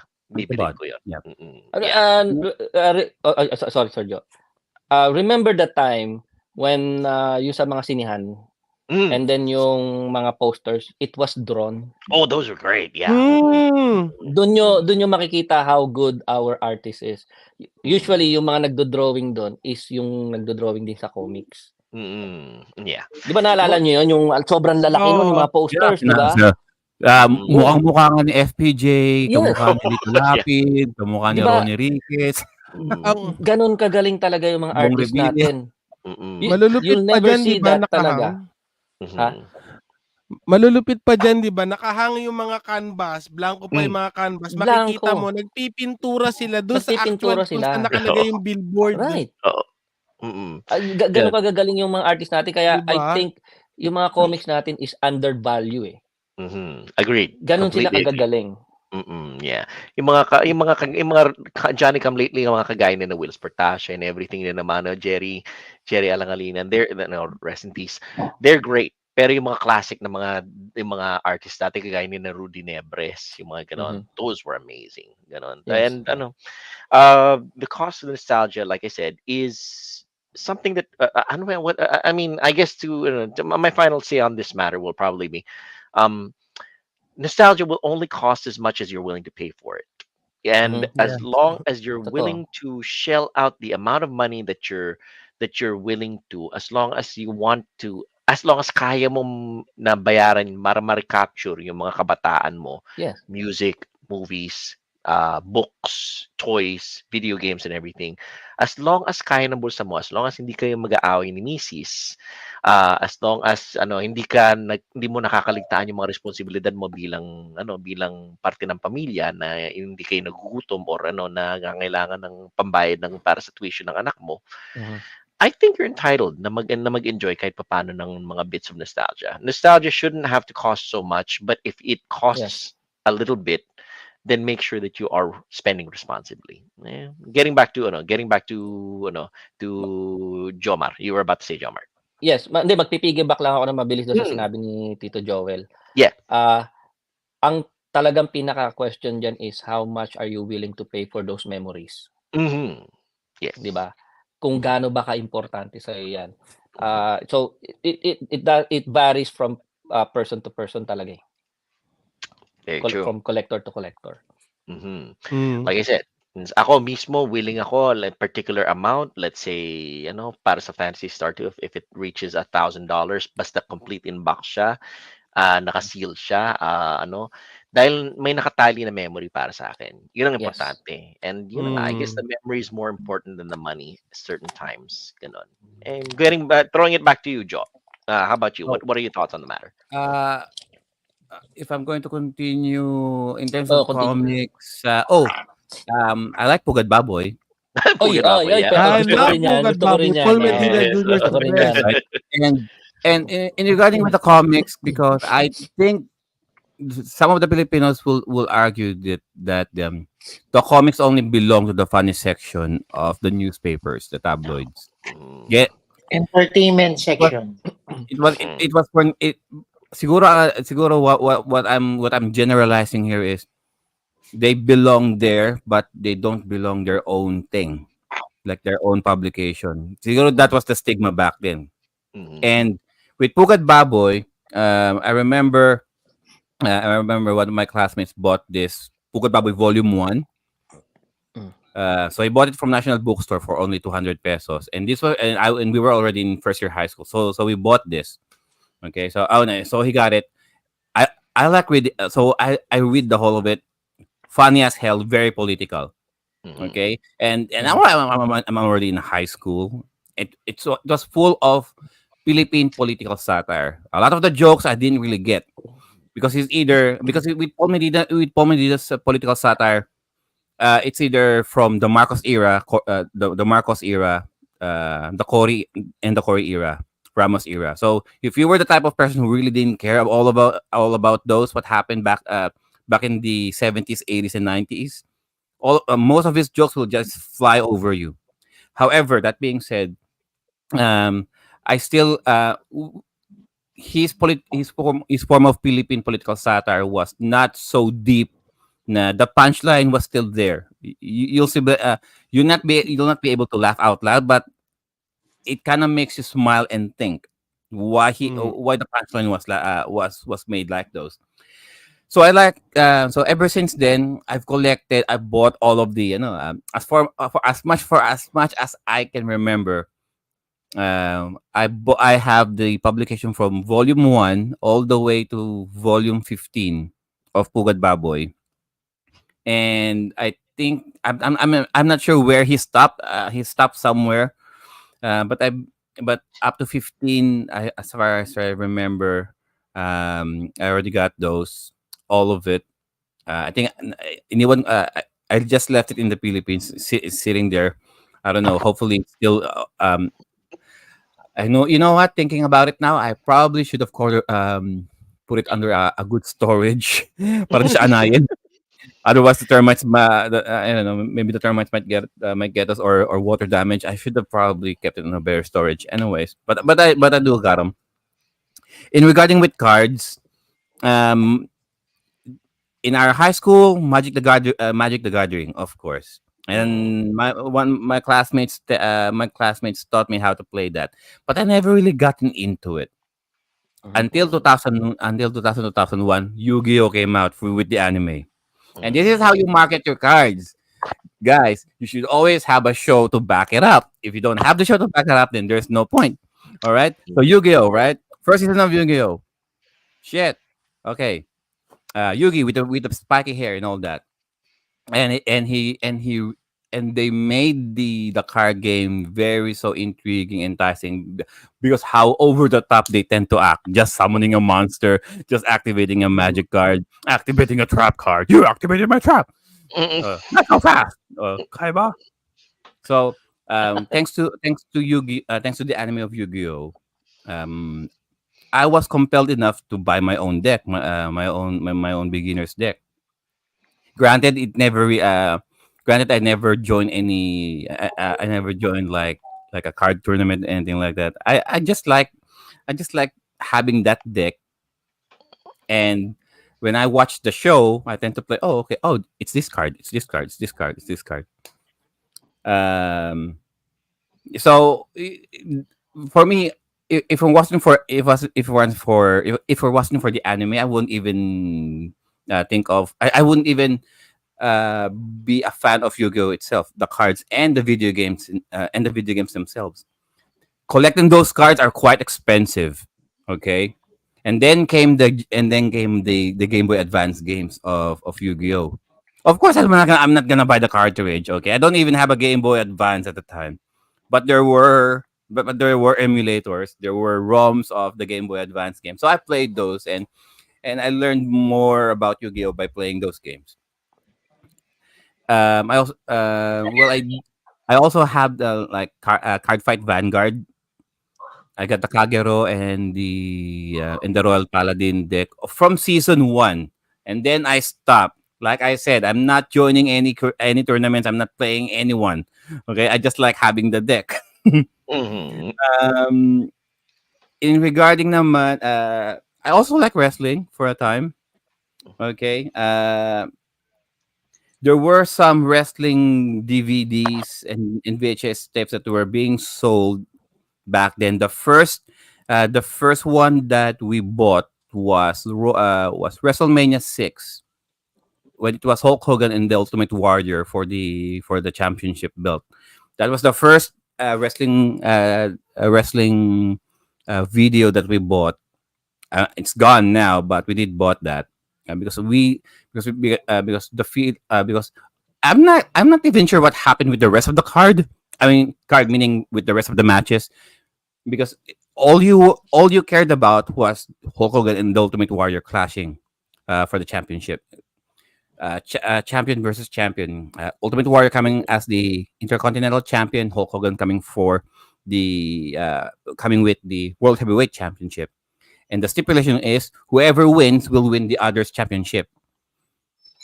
So spoiler alert: Ultimate Warrior won that match, becoming both Intercontinental and World Heavyweight Champion. So he had two belts.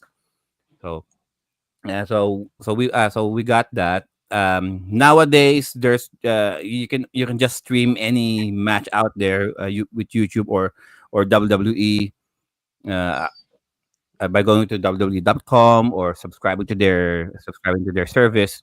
You can access all of the library coming from ECW and WCW.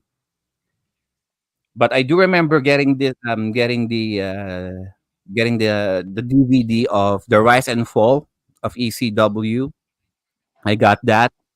The Rise and Fall of WCW. Mind you, there are all WWE produced videos, so there's a grain of salt on how much on how much credibility that you're going to take Accurate. from all of those videos. But it kind of helped because they were still able to get testimonials from the previous ECW wrestlers and the WCW wrestlers on how they felt during the times when when their respective companies were on the rise and beginning their downfall.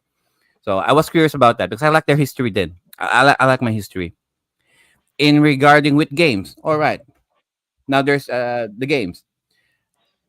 I remember going to the to our last Comic Con and I saw this one, Gundam Wing Endless Waltz, and I also Uy, I always wanted to get this one, even in magkano eBay.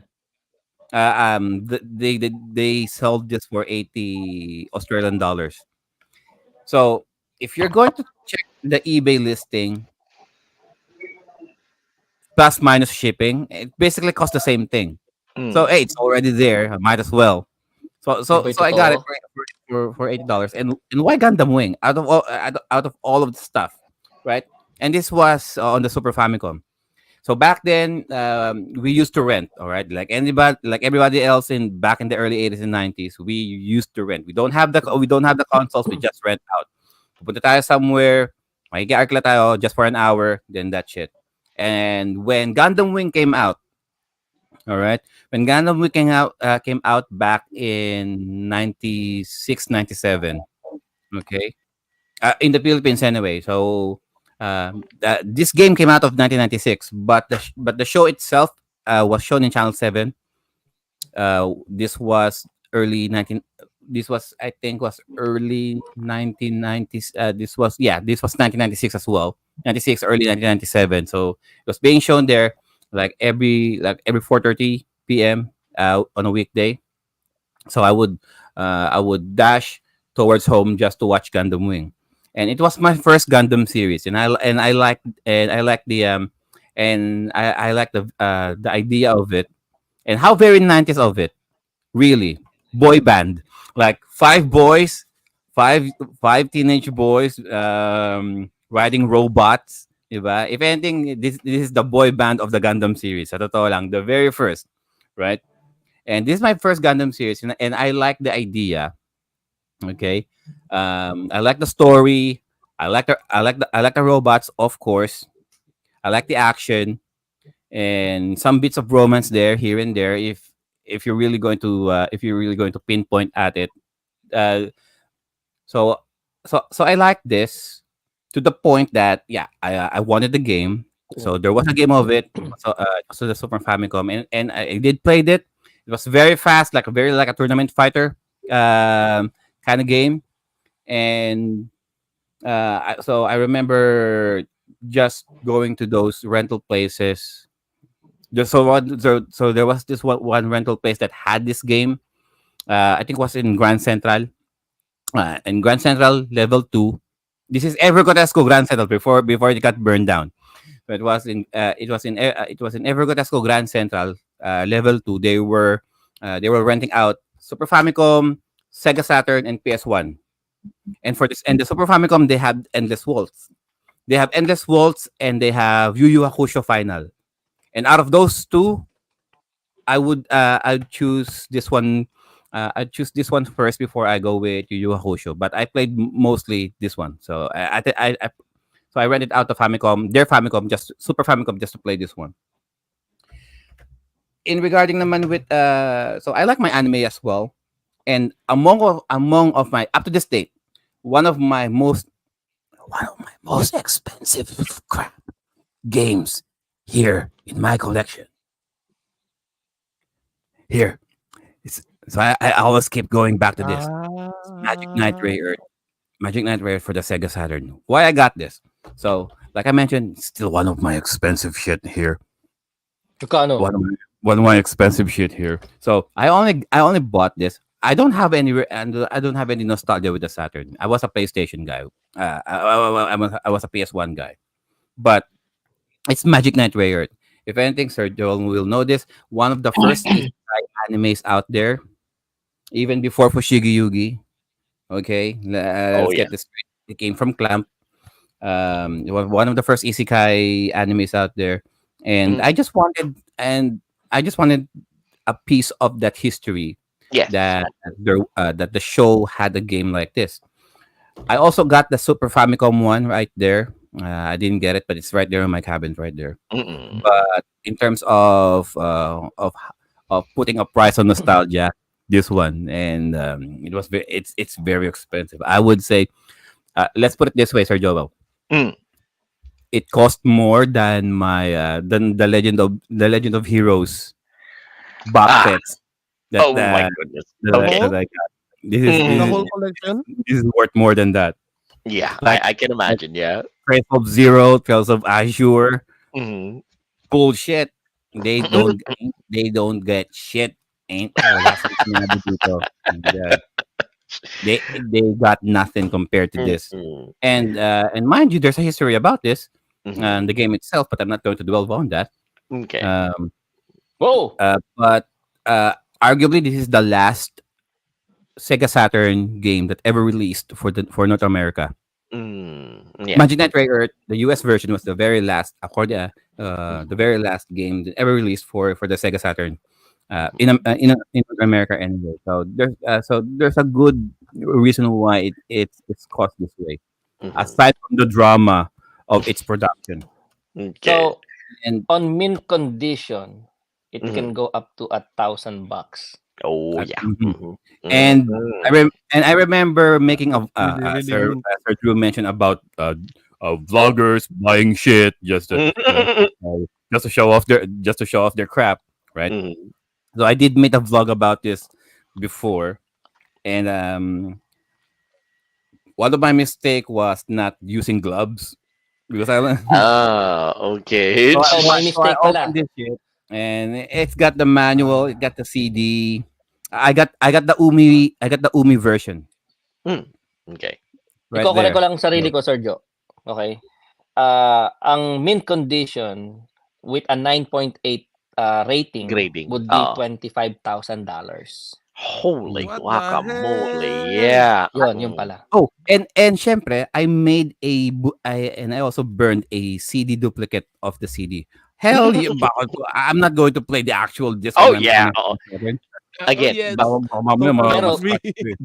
binuksan mo na, I will Mm. offer you $500. Oh, yeah. But it's already been. No, I mean, I opened it in the sense that I just opened it. It's already been opened when I got it. Yeah. At It's least, diba?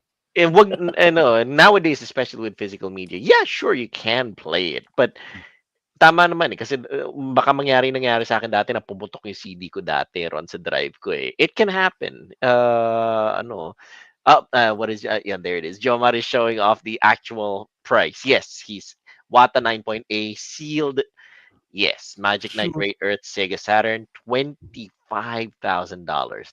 That is the actual and true cost of Mataginting. nostalgia. Yes, I mean, And it's I can say that it's a reasonable price, especially for somebody who's willing to pay that money to get his nostalgia and his Right, childhood back. right. They will pay it. Babayaran yan. Yeah, go ahead, Joe. with the PlayStation One, because back in the mid 90s, we only chose. I was a Sega guy. All right, Mhm. before PlayStation was a thing, it's either Nintendo or Sega. I was a Sega guy, Mhm. and but I chose PlayStation One when it came on the 90, on when it came 1995, 1996. But there's always this lingering feeling that if I had the Saturn, what were the games that what I would buy for. So yeah, Magic Knight Raiders one, and of course Panzer Dragoon. Mm. And arguably my most expensive thing in my collection right now, Panzer Dragoon. And this is the PAL edition, which according to Sir Viraj is even rarer actually compared to the North American release. And as far so like I mentioned, I'm a PlayStation 1 guy. Okay, because why PlayStation 1 guy? I do have recollection. Well, we rented out Nintendo, Mega Drive, Super Nintendo, but it's because you are just renting. You don't have unless you have the money to go there every time. Mhm. And we usually go there like after school or if it's on a weekend. If there's no school, then sure you go there. I'm choosing PlayStation 1 as my most nostalgic item because it was the first because we have an actual PlayStation 1. So we did bought it. We bought games for it. Okay? So I we had lots more time playing with it. And and eventually I became a JRPG kind of guy. And I'm looking so I have this app on my phone called CLZ Gaming Library, like an inventory. Like it just keeps tabs on all of your collection. So you just scan the barcode like this, and it will register. Is it the same as Game I? So, GAMEYE? same function. Okay. It will let it will let you register when you bought it, when it was first released, how much you bought for, how much price you paid for it, and how much it costs now. So Okay.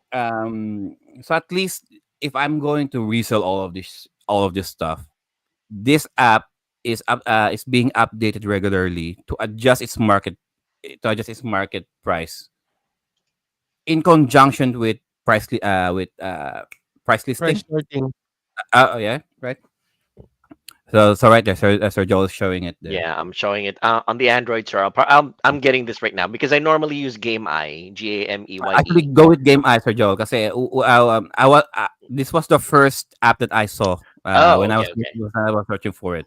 I Mm-hmm. didn't even research which app was So out. kahit ano 'yan, lahat Mm-hmm. 'yan, Actually, Yes, or CLZ according to the Android App Store has comics, movies, games, yeah. music, and books. But there's also a general CLZ scanner. I'm not sure what that is. That's probably just like Game a Eye ang pangalan? yeah. Game I naman is for exclusively for games. Sorry for games. GAMEYE. Yeah. I only chose this because Okay. this was the first thing that came up Mm-hmm. on the search bar. Mm-hmm. And I'm looking at my PS1 library right now, Mm-hmm. and I realized that all of the stuff like 95% of all of the stuff here are all of the JRPGs that I've actually played and finished. And Well, there's there you go. I would say about I got 51 listed here. Mm-hmm. I would say 45 because Mm-hmm. some are in Japanese anyway. Mm-hmm. I've included Metal Gear here. My brother played that one, so it's not me. Mm-hmm. Um, there are a few games here that I just got for the sake of it, but I'd say 95% here are all are all the JRPGs that I played and finished. It Um, it just goes So, to show. It actually just goes to show that Joe actually collects physically the things that he actually had experiences with when he was younger. He Mhm. bought them physically, not oh necessarily. no! Oh man, Mm, don't make mistake, guys. no. Remember, these are the so we talked about this on our previous episode Mm, about buying unofficial games, yeah. right? Okay. Yes. So all of the games that I played here, I can say in full confidence, they're all bootleg. Okay, they're all bootleg. However, when I got the Mhm, means to buy the official games, I bought them one by one. Mhm. yes. So I bought. I remember buying the Arc the Lad box because before Oh, I remember buying Arc the Lad in Grand Central. Oh Mhm, no, no. I remember buying that on North Mall Caloocan, where Chairman's shop used to be. mhm, mm, So they were selling some PS1 games, and Arc the Lad was there. So Arc the Lad was there, 4 discs, and they're not selling the actual box; they're just selling the discs. mhm. on a flimsy plastic, right? Yeah. Oh, ganun So dati. and mm, so I bought this back in 2018, like the actual box set. I got Beyond the Beyond, Breath of Fire 3, very expensive. Breath of Fire 4, Chrono Cross. Oh, I mentioned this before. So there was this eBay seller that was selling Final Fantasy 7, 8, 9, Anthology, and Chronicles, all five NTSC US games, all in a collection for a very reasonable price. And I bought it for him, from him, Mhm. and then he threw in Chrono Cross as Oh, very a cool. bonus. Nice. Very Nice. cool. Very cool of him. I got Dragon Quest 6 and 7, but in Japanese. I think I got it. I got these from Sir Carlo. Um, Tactics, Front Mission 3, Grandia, Hoshigami Legend of Dragoon, Legaya, the Lunar box sets 1 and 2. Yeah, I got those. Not to be confused with Um, Ligaya ang itawag mo sa akin. Anyway, continue. Ligayang tawag mo sa akin. Taga Frontier 1 and Rosana 2, Rosas. Anyway. Star Ocean, Pinapanood ko din Suikoden isang 1 araw yun. and 2. Very pricey, especially with the Suikoden 1 and 2. Very pricey right now. Mm. Tales of Destiny 1, 2. Tales of Fantasia, Japanese. I got this from Japan, but I'll talk about that later. A Thousand Arms, Vagrant Story, very expensive as well. Valkyrie Profile, oh shit. And I mentioned this before in Marketplace. So there was this girl who I'm sure Sergio will know. I will remember this. So there was this girl in our Sydney Marketplace. So she was selling some PS1 games, and she was selling Chrono. She was selling Tales of Destiny. What? No, no, no. She was selling Valkyrie Profile. Uh, there were three. So she was selling. Oh, Wild Arms. Mm. So she was selling all of these titles, and some of those are JRPGs, and she was selling it for cheap. Mhm. And I'm definitely sure that either she won those games from a bitter divorce from the husband, and she got all of those games, and she was just selling it, or they had a fight, and she just sold all of those for Mm. cheap. And I didn't even bother questioning her. Mhm. I just I didn't even ask for pics, for added pictures. I just assumed that all of them are all there, and I'm like, okay, I already got these games anyway. But she was selling it for cheap. Why not get a second copy? Sure. Lo and behold, all of them were authentic. NTSCUS. All of them have all the manuals. All of the discs were in pristine condition, right? And I said, Mhm. shit. Thank you, ma'am. Wham bam, thank you, ma'am. Right? And then in regarding with the Gundam series. So when we spent this was before COVID hit in 2019. So we went to Japan, and because we wanted to go to because I wanted to take my wife to Disneyland there. Mhm. We chose Disney Sea this time, because I think Disney Sea is exclusive for Japan. If I remember, Yes. if I remember, Much if I'm better right, also. right? Yes, Because yes, yes. you got Disneyland somewhere else, Everywhere, everywhere. but Disney Sea is just exclusive for Japan. So I said, okay, why not? Let's just go to Disney Sea. So we spent so that is just for my wife. Mhm. How about me?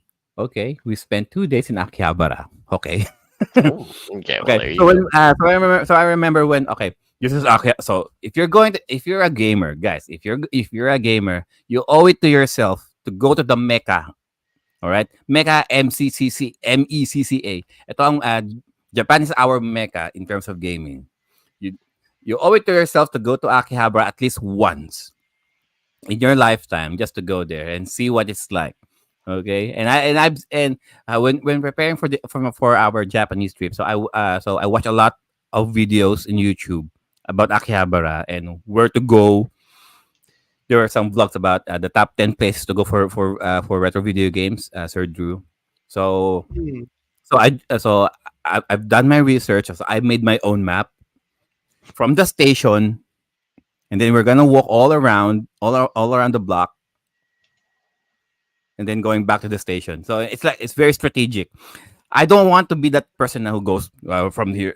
I would be zigzagging because I know because of watching those videos, I know for a fact how there are a lot of outlets in Akihabara underground and Mm, above the buildings. Well, the stuff that you're seeing just on the street level, mhm. mahal pa No. yon. Mahal Ah, pa yon. okay. You always go underground or above the buildings. Got it. Okay. I'll That's what take the, the advice of the expert from yeah. me, from you, John, For from those Drew. for those who know this, for those who know this, so the advices that I got from the YouTube videos say that it's Mhm, okay for you to go to the street entry levels of these mhm, shops, but the mhm, good stuff, the the the cheaper stuff, kuno, the cheaper stuff will always be on underground or above ground. So mhm. and Super Potato right now, very very expensive right now, Sir Drew, We right? Super were expensive. just talking about that, Drew. Di ba? Super super expensive. Before, very Mhm, expensive because before they're okay, their prices were reasonable until when a lot of people were reviewing their shop, were clamor. It gained so much popularity that okay, we're unofficially the game shop here in Akihabara. mhm, This is the place where the gamers will go first. So they have they have the right to inflate their prices, right? mhm, And in fairness to Super Potato, guys, in fairness to your inventory, they're great. Okay, mhm. Yeah. they are great from all of the console hardware and all of the softwares. You guys are great. I have nothing to say. If anything, Actually, you have the right. You have the right to do it. Drew mentioned this earlier pre-show because we were just talking about it. That Super Potato has now become almost essentially a museum more than anything Yes. else, Yeah. rather than no. Mhm. So, So there. I mean, there are two. I'm not sure anymore. There are two mhm, stores. I believe one in Akihabara and one in Ikebukuro. okay. Third Drew, if I remember. No, I haven't been to Ikebukuro, Akihabara only. Akihabara Mhm, only. So we Yeah, went yeah, on. So I went. We went to Ikebukuro as well because I remember when we first. When we first landed in Japan, I already had our itinerary plan already. I said to my wife, okay, just so that we won't get lost or we won't get too much. We won't get to do too much walking looking for places. How about we do a recon first? So that afternoon, we went to the we went to the Akihabara just to find where Super Potato was. It was already closed when we got there, but we went there just to know where it would be, so that on the next day we know where to get. We know where to go straight first. We won't be, mhm. we won't be like those stupid gaijins, like looking looking all over the place like this. I I still would look like to like be the that. one. I like to be the tourist that who knows where they are going. Okay, Nah, and oh, if ever I visit, I'm going to Kamurocho or mm, Kabukicho, whatever it's called. Yeah. Anyway, continue. Go uh, ahead. Kamurocho. well, look for Sir Drew. Arrange a date. He'll Yeah. take you. He'll take you to best places. Okay. Go ahead. Go But ahead, John. I just did my own research, and I'm not even sure if I got if the places that I got were the best because we Mhm. didn't have the time. We only had what like 5 days in Japan anyway. Oh, So we okay. spent one day on Disney Sea and then 2 days in Akihabara. Mhm. Well, on the second day, we went to Ikebukuro. We went to other place. We went game hunting, and my Mhm. wife was with me. And again, shout out to the wives and the partners out there for being so understanding, for being understanding, for being such a trooper for our stupid hobbies. Mhm. Okay, so we went to Ikebukuro and I got this what's the one what's that one the PlayStation one, the small console, it's like a Tamagotchi kind of Yeah, thing. yeah. The basta the PlayStation Pocket Pocket. Let's just call it station. that. Yeah, yeah. Pocket PlayStation Station. Pocket. That's it. Pocket Yeah, station. Yeah, Pocket yeah, Station. Pocket Like Station. this. So we got a Yes. Pocket Station from Super Potato Ikebukuro. Mhm. I think like for less than 200 yen. Is that Oh. cheap? Yeah, it sounds about right. It's Mhm. it's still working, right? Because So we got that as a souvenir for my brother-in-law because he wanted that. Um, but I did manage to buy something from Super Potato anyway, despite their astonishing prices. Okay, I mean there are a lot from PS1 to from PS1, Sega Saturn, from Mega Drive, but they are all in Japanese. Okay, and my idea was if I if I'm gonna buy something in Japanese, but at least let me buy something that I know coming from nostalgia, that I have some history with. I'm not gonna buy a Japanese game just for the sake of it. Of course, I can't read it. I can't play those. But there were a lot gaming magazines as well. They have walkthroughs, Sir Drew, and Yeah, their walkthrough consoles and their consoles. consoles, Shit, walkthroughs. and I'm like, if I'm going to buy like if I'm gonna buy a console from Japan, how am I going to how am I going to bring all of those back with me, right? And I only have a budget of how much, because most of our budget coming to Japan is for Disney Sea. Everything else was just relegated to my budget for my gaming budget, right? So we did went to so just like Sir Jomar, we did went to Gundam Unicorn, the statue. Yeah. It's not on Chiba Gundam anymore. What place was that? Odaiba. Godaiba, right? We went to Odaiba. Godaiba. Yeah. Odaiba, and they have the Gundam base where they were Gundam selling base, all yes. the Gundam shit. And I was looking for a Gundam Wing Endless Waltz perfect grade edition, and I'm like, and I did saw it, and I was like, is this and the price? Let's just say Green Hills price, because I'm doing some computing, and I'm like, okay, this is no different from Green Hills anyway. The price anyway, there's not difference. So we did went back to Akihabara, and we did look for a cheaper alternative of Gundam Wing Zero and this Waltz edition, perfect grade. I got it from soft map.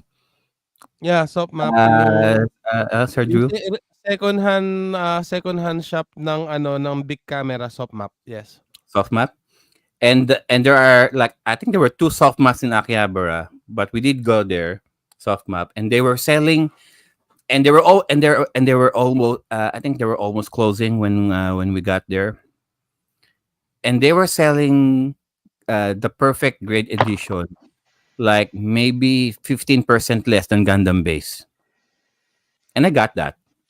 So I bought that, and it took like a good chunk out of my gaming budget just to get the Gundam Wing. Like I said, guys, I like Gundam Wing, and I'm not a Gunpla collector, for the record, but because of the nostalgia of watching that anime, I just like having a piece of it. I just like having Gundam Wing as just a testament of how it affected my anime watching sensibilities. I still got it here. I haven't even bought. I haven't even built it up. It's just still sitting on the box, still covered in plastics. It's right there. Every every Gampla builder I think has a backlog. I don't think well, I know one. There's one person that I know that Right. buys and builds all of his Gampla, pero it's very rare. It's very rare kasi it takes a lot more time and a lot more dedication than playing a game when you get a Gampla. So just acquiring that, just the whole big box of perfect grade is already a display piece. So Brojo, so that's already I'm already jealous of that kasi I don't have a single perfect grade in my collection. Pinaka the best na sa akin yung yung master grade, okay na ako doon. Right. And there were a lot of other mechas, actually, the robots that I could have bought. Why Gundam Wing? I could have bought Voltes 5. I could have bought Daimos. I could have bought the Biorobo. I could have bought Babylos from Shider. I went Mm. from Gundam Wing. Uh, I went from Gundam Wing straight ahead, and yeah, Voltes 5 is still going to be one of my. I still don't have any. I don't have any Voltes 5 toy with me. Even Voltron, like if you're if you're if you're a Filipino kid from the 80s and 90s, you would think you'll Yeah. go with Voltes 5 at least. But Mm. no, it's still one of those things that I still haven't got. Like planning to buy, sure. And I'm like, if I was stupid enough to get a perfect grade, Endless Waltz, Gundam Wing, I'm going to be stupid enough to buy Voltes 5 Yeah. eventually. Eventually, Oh, if siguro. I like if I can find a good price. The only reason why I bought Gundam Wing, I mean this model in the first place from SoftBank because they were selling it cheaper. Oh, there Sir Drew will attest to this. They also include tax. Yes, they also include the tax. They also pero not all the Not shops. all. May Not not all. So example, book off yung prices nila. Nandoon nakasulat yung tax niya, 'di ba? Meron big price. Wait. Teka lang, nagche-check ako ngayon kung meron akong hindi pa natatanggalan ng Book price Off tag is a eh. very Mm. it's a Yeah. like a thrift store, Sir Joel. And I Mm. remember this one Book Off from Ikebukuro. Okay. They were selling Metroplex. I know they were selling Fortress Maximus, the OG Fortress Ooh, Maximus, still in box. nice. Mm. But I think they were selling it for 1,000 yen. Oh no, not 1,000 yen. That would be Yeah, yeah. asinine. Like 10,000 yen, I Ito, think. Mm. example. There you Okay, go. so ito ginagawa nila is I don't know if it's clear enough. Yeah, Yeah, for So it's yan, clear. ATM. makita Yeah. nyo, Dead naka-bold. or alive for. Yeah, so Mhm. 480 yen, nakalagay yung big price niya. Pero underneath it, Mm. makikita mo yung actual price na babayaran mo, yung included yung tax. So, I see. I I see. And the paid funny thing, 528 yen for what is supposedly 480. So, Mm. ganun yung very ginagawa nila. misleading. So, that's why I say all but yung naman, so there's yung Mandarake, yung ganon, yung Mandarake Ay, and Mandarake. Yeah, Surugaya. yeah, yeah. Yeah. Mm. When you see the price, that's actually what you're gonna pay for it. But for book off and so yung ibang yan, ganyan medyo well, they are still honest pero at the same time medyo I've medyo been yeah, I've been to Book Off over here in New York City. There's a Book Off here in New York City. It's a great place and lots of stuff that I can actually want to buy. I'd like to visit it again sometime in the near future, but just haven't had the chance. Pero yun na nga, the cost of going there, you have to be careful. You have to be careful with the money that you're bringing along. Nasabi nga ni Drew, no, maghanda ka ng maraming pera dahil mapapagastos yeah. ka sa nostalgia mo. Mm. Really, Mm. actually, Sir Joel. I mean, Mm. if you're the type of gamer who Mm. doesn't really care if they're Japanese, like Mhm. if you're just playing it out of nostalgia because you play the Famicom games, yeah, you'll spend you spend a lot of stuff there. Like even the even the Famicom games, Sir Drew, like Mm. just the loose Yeah. cart, just on plastic, nagkalat. Mm. They're just there. And I'm gonna double down on this kasi Mm. a certain rule for me since Mhm. mostly Japanese versions nga yung available sa akin. So I think yan rin yung isa sa mga reasons why hindi talaga ako nagtotally nag-slide sa yung super Mm. territory na yung almost hoarder territory na is one rule that I make for myself when buying Japanese versions is Mhm. if I play it, will I enjoy it? So, Yes. yan. So, medyo delikado sa akin yung Dreamcast kasi puro siya Naomi ports, puro siya mga arcade games and I can enjoy them even without the language. So, yan, delikado. Okay. Mhm. So, second one is if it has English. So, surprisingly, may mga RPGs na may English sa retro side. And I'm Oh. actually surprised in Mhm. regards to that. And Mm. anyway, so either if I could fully enjoy it without the language, then Mhm. I'm gonna grab it for a little bit for Mhm. a higher price. Pero as I've said earlier, if it's gonna be a display piece, it better be less than 500 yen. So if it's in that ballpark, okay. Except for Eternal Arcadia because talagang tanggap ko na sa sarili ko hindi ko mabibili yung skies ng ng Mm. price eh. Eto, let So, me just yeah, go ahead, go ahead. yeah, go ahead, Finish your sir. point, Drew. Sige, eto, I wanted to give a really quick shout out to somebody in the chats right now. Jerome Cancela Puaso, who says, one of my dreams is to visit the VR zone Shinjuku in Japan. I haven't even heard of that one. I have to check that out. Or VR Because zone. VR virtual reality seems to be picking up here in the US. They're selling off the MetaQuest 2 for just Anong difference nun $199. sa yung dito sa US na mga version natin ng mga VR rooms? We'll have to find out. VR was starting to take off before COVID here in the US. COVID really, hampered its growth talaga. Pero now it's starting to pick up again.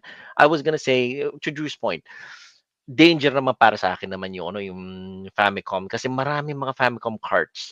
Actually you don't need Japanese to play it. Like yung games like Spartan X, Trojan, yung mga ganon, like Ang all of problema, that. Sir Joel, andun ka nga sa Akihabara, you have you have all of those Famicom carts. Oo. The problem is we know them, we know these games when you play them actually. But I the see, box okay. art, the labels, Hindi mo they're very maintindihan foreign mo to rin. you.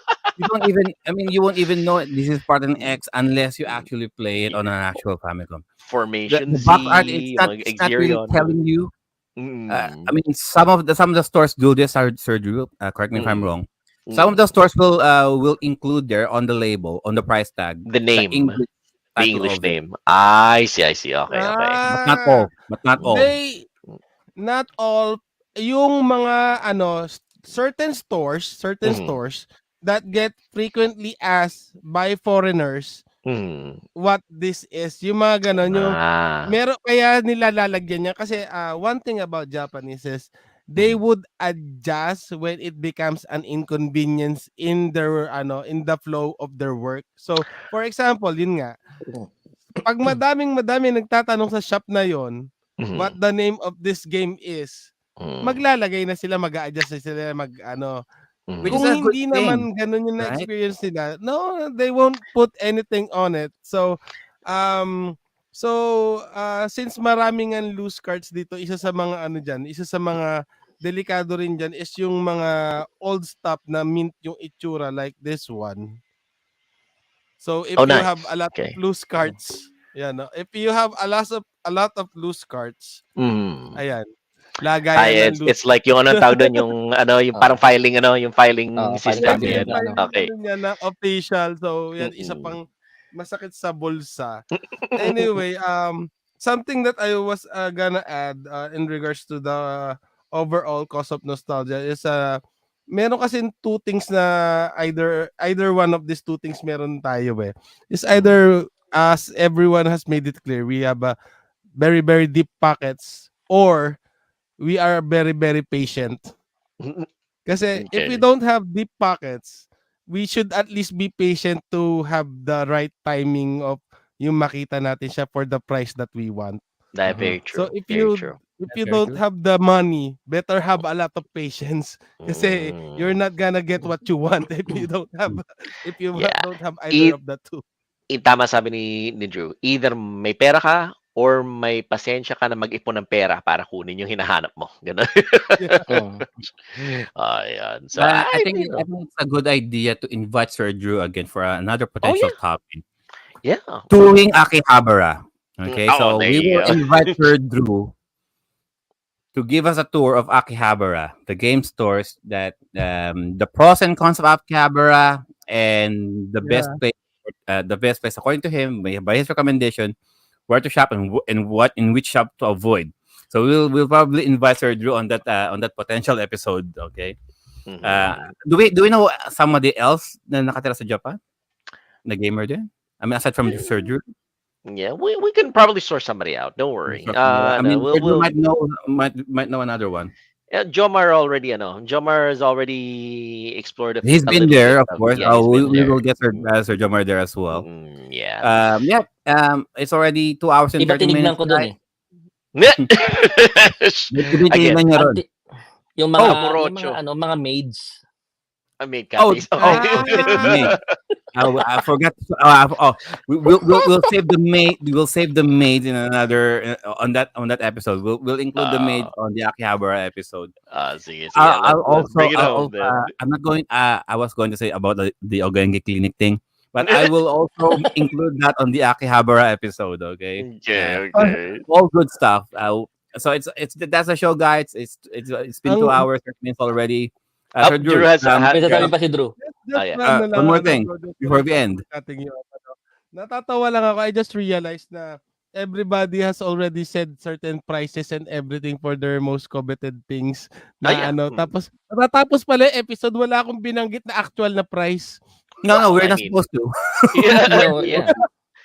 Pero ano, out of all the things naman, para naman, baka naman sabihin nila, grabe naman to, dami sinabi, tas parang nagtago rin lang. No, Yan, no, sakto no, no, no, kumakain no, asawa. no. Hindi, Diba you didn't know. kumakain yung asawa ko dyan You sa did talk labas? about the ones that you were most, most Yeah. interested in. Pero hindi, Kahit ako wala continue. akong Go ahead. sinabi. Sir Jomar, wala sinabi eh. Pero yung Grimlock, yun Wala, na hindi yun ko eh. rin masabi kasi ano, nakakatakot sabihin yung sa'yo, grabe. Sir Jomar. The mere fact that Sir Anyway, Jomar said Robos and Grimlock, that's all you need to know. yeah, Yeah. Hindi ah. Black Lotus, di ba? Black Lotus. Yung things that would send chills Ito down pa your nga eh. spine. Oh, what is that? Oh shit, what is that? Michael Jer- Jordan. Oh, Yeah. Jordan shit. circa Mm-mm. signed. 1993 signed. Signed. Signed? 93? Yes, signed. Yes. Holy Signed. shit. Yes. that's Ballpark right. it, Jomar. How much? Hindi ko alam eh. I was just fortunate enough to pinadala ko dito. Uncle ko nung siyempre sa Pilipinas pa ako 1993. Siyempre Chicago Bulls sikat, napapirmahan niya. And then, I was Very fortunate cool. enough. Yeah, Drew, to your point, finish what you were saying. Go ahead. Pero actually masaya ako kasama ko si Sir Jomarot. Nagmukha akong very very thrifty person na napakatipid kong tao at 50 in comparison. Yes, talagang Hindi ah. natuwa ako talagang anyway, yung pinaka hindi siya pricey actually, kundi ito talaga yung pinaka hinanap ko na item na ma-acquire dito na well, luckily nakuha ko siya. It's a set and it's not really it's not expensive. You could even look it up. Ito lang kasi I remember seeing this. It's as I've said in the previous episode where you guys invited me, it's my favorite game of all time. And I love Nice. toys and I saw this one time from a member of RGCP and na-realize ko meron palang yung for the first time in my life na-realize ko meron palang mga lumang toys yung mga video games kasi only recently lang naman naging sa atin naging kumbaga naging aware na may mga video game figures na may mga representation pala even in the old Limited days, di ba? edition. Right. So, yan yung nabili ko na medyo pricey siya for old toys and well pricey for me is isang lapad 4,000 for ang kuha ko sa complete set niya. Well, pricey na for me kasi nga 14,000 yen pero ewan ko magkano sa peso yon. Maybe $100. Magkakano ba ang yen nga pala? 14,000 yen magkano yun? $100 is 1,000 14,000 yen. $100? 14,000 yen ang $100. Mahal pala, So mahal. kasi strictly thinking of nostalgic buy na so ito na yung hindi console na kinash out ko na is a nostalgic buy for me na I really needed to have it. So priceless siya sa akin dahil it's my favorite game. It has its figures. Although, mas mahal yung mga recent na na-release na Bring Arts. But still, this is, if something's burning, I can only save either this or the pricier ones. I would be getting this one. Kasi it's more, it's more meaningful for you. More meaningful for me, right, Sir Joe? Yeah. Iba yung, you could just buy it from you have extra cash na bili mo, 'di ba? Iba yung hinanap mo dahil I really want this and I connect with this and it this brings me so much joy, 'di ba?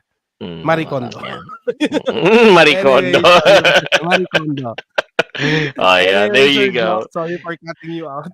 Oh, no worries. And then that is our that is our format here. That is our format here in this show. We do our very best to relate our experiences, but we also give way to the people who have inputs as to that particular experience. So yeah, it's it's something, it's something that we strive to do here in Timeless Gamer Show, because of the fact that nostalgia is what connects us. That nostalgia is what connects us all. Oh yeah, Joe's back. Go ahead, Joe. Bring it all home. Well, we got Sir Drew on focus here, so let's just do Oh, our shameless plugs. And where can they find? go And All ahead. right. So Sir Drew, so let's do shameless plug and closing arguments. Okay, closing Mm, arguments, go Sir ahead. Drew. Hmm. What can you say about putting price on your nostalgia? What your Yes. advice? What your advice to those people about putting price Hmm. on their nostalgia? Is it good? Is it Hmm. bad? And then close it off. Where can they find you? Yeah. okay. So first of all, if you're gonna be putting money into your nostalgia, first of all, do your responsibilities and focus. Give more, not only monetary wise, but also time wise. Give it back. Give more to your family than what you're gonna give to your hobbies or your passion or your what you're gonna do for your nostalgia. And second of all, do it for yourself. Do not do it for anything else but yourself. And lastly, before you actually do go into your nostalgia bite to your nostalgia trip, make sure that you could actually afford it, not only monetary wise but also time wise, because we tend to forget that we only have a limited amount of time in our lives, so let's make the most out of it. And as for where you can find me, in line with our subject for the day, do check out my toy hunts, video game and toy hunts here in Japan. You could find me at Geek Out Gaijin at YouTube. And that's it. Hope to see you guys on the channel. All right. Thank you for that, Sir Drew. And coming from the person who emotionally manipulates his family to get what he wants. How about to the person who mentally conditions the family to get what he wants? Sir Jomar, closing Jomar. argument, Hindi naman and where can they find you? Okay, so about dun sa yung pagko-collect nyo ng ano nyo, ng memories nyo is of course sabi nga ni Sir True, be responsible and only collect na kung ano yung meron connection sa inyo, and wag kayong papadala dun sa mga ano being validated by anyone, because yun ang ano hindi nyo ma-enjoy eh. You will enjoy it more kung meron connection talaga sa inyo. Once you see it, pag-uwi nyo or habang naghahalongkat kayo, it will bring back memories, not only memories. Nostalgic feeling is the OG of VR. So um tama yung sinabi ni Sir Drew, do it for yourself. And of course, saan nyo mahahanap yan? Magsisegue na ako. Saan nyo mahanap for your nostalgic needs? Shuffle Emporium. Meron kami yan. And Joe Marot, mahanap nyo ako, hanapin nyo na lang ako. Minsan nag-i-stream ako, minsan hindi eh. Sobrang busy. So, ayun lang. Thank you, Sir Joe. All right. Thank you for that, Sir Jomar. And to and then coming now to the person who doesn't really give a crap about your feelings and your mental emotions. Yeah, because he can afford it regardless, Sir Joe. Sir Joel. I thank you very much, everybody, for hanging around. My closing argument is, the things that you collect should be what tells a story about you. Kung ano man Mhm. yung makikita ng mga tao na kinokolekta mo, dapat masasabi mo once na tinanong ka niya kung ano yung dahilan kung bakit kinokolekta mo yan, masasabi mo na parte yan na naging kabuhayan ko, ng buhay ko nang habang lumalaki ako. It's not because of the fact that you're buying it. Sure, you can buy it for speculative purposes. Gusto mo magmahal siya in the future, that's perfectly valid. That's perfectly fine. Investment yon, ganun. Pero kapag collector ka because of the fact that it means something to you, it means so much more to you as a person, and as a Mhm. for the people who actually see your collection as well. Hindi nila masasabi na, ay, poser lang itong tao na to. Hindi niya alam kung ano yung pinaggagawa niya. Yung mga kinokolekta mo, may halaga at may dahilan kung bakit kinokolekta mo yung mga yan. So be a collector because it means something to you, not just because you can afford it or not just because you plan on selling it in the future. So you can find me in the Banyagang Native Twitch page under Banyagang Native, streaming a variety of video games from classic retro games all the way to modern games. You can also find me on kick.com under Banyagang Native as well. And always here in Timeless Gamer Show. I do my very best to lend my knowledge to whatever topic is at hand, and I do my very best to educate the people who pass by. Hashtag FUFB. Back to you, Joe. And FUFB indeed. Thank you for that, Sir Joel. Um, Closing arguments coming from me, guys. All of us have our own inner child. Very if nothing else, if not being neglected of what we wanted back then. If you're a very productive adult, then you owe it to your inner child to sustain him or her the things that were not able to the things that you were not able to get. Um, it's a healing process in a way because at least by getting them now it will be better than not getting them at all, or right. Yeah, sure, you may not even have the time to enjoy them, but at least just by putting a price on your memories is some might say not even worth it, but to each its own. Yeah. Okay, to you, uh like putting like a $100 just to relive a single piece of that time brings you back. Okay, we cannot bring back time, but at least by buying these things, at least it kind of brings you back to that time when things were simpler, when things were a lot better. Um, when you didn't have all of these responsibilities bearing down on you. Diba? So it's not just a nostalgic factor, but also it brings you enjoyment to a much simpler time when it was just you and that object that you desire. Uh, just a plugging for tomorrow show sa Kwentong Bijuan. First time ever that we are going to do this. We are going to review an anime slash show called and we chose Solo Leveling. Sa Uy, pwede si Kwentong Sir Drew Bijuan, dyan. it will be tomorrow, March 31st, Easter Sunday, to us here in Asia, 9 p.m. This is tomorrow. So this is one of the this is the first episode that we're going to do for Kwentong Bijuan, where we are just focusing on a single title. Mhm. In this case, Solo Leveling, a Korea and this is made from Korea, not a manga, a Manhwa. Manhwa. manhwa. Yes. All right. It's a manhwa, and there's an anime. There's an anime season one being shown at the moment. There's 11 episodes at the time of this broadcast, and mind you, there's also a video game of this, which I didn't know. Mm. So we will be going to talk about all of this tomorrow. Uh, it will be available on the Retromancy Facebook channel.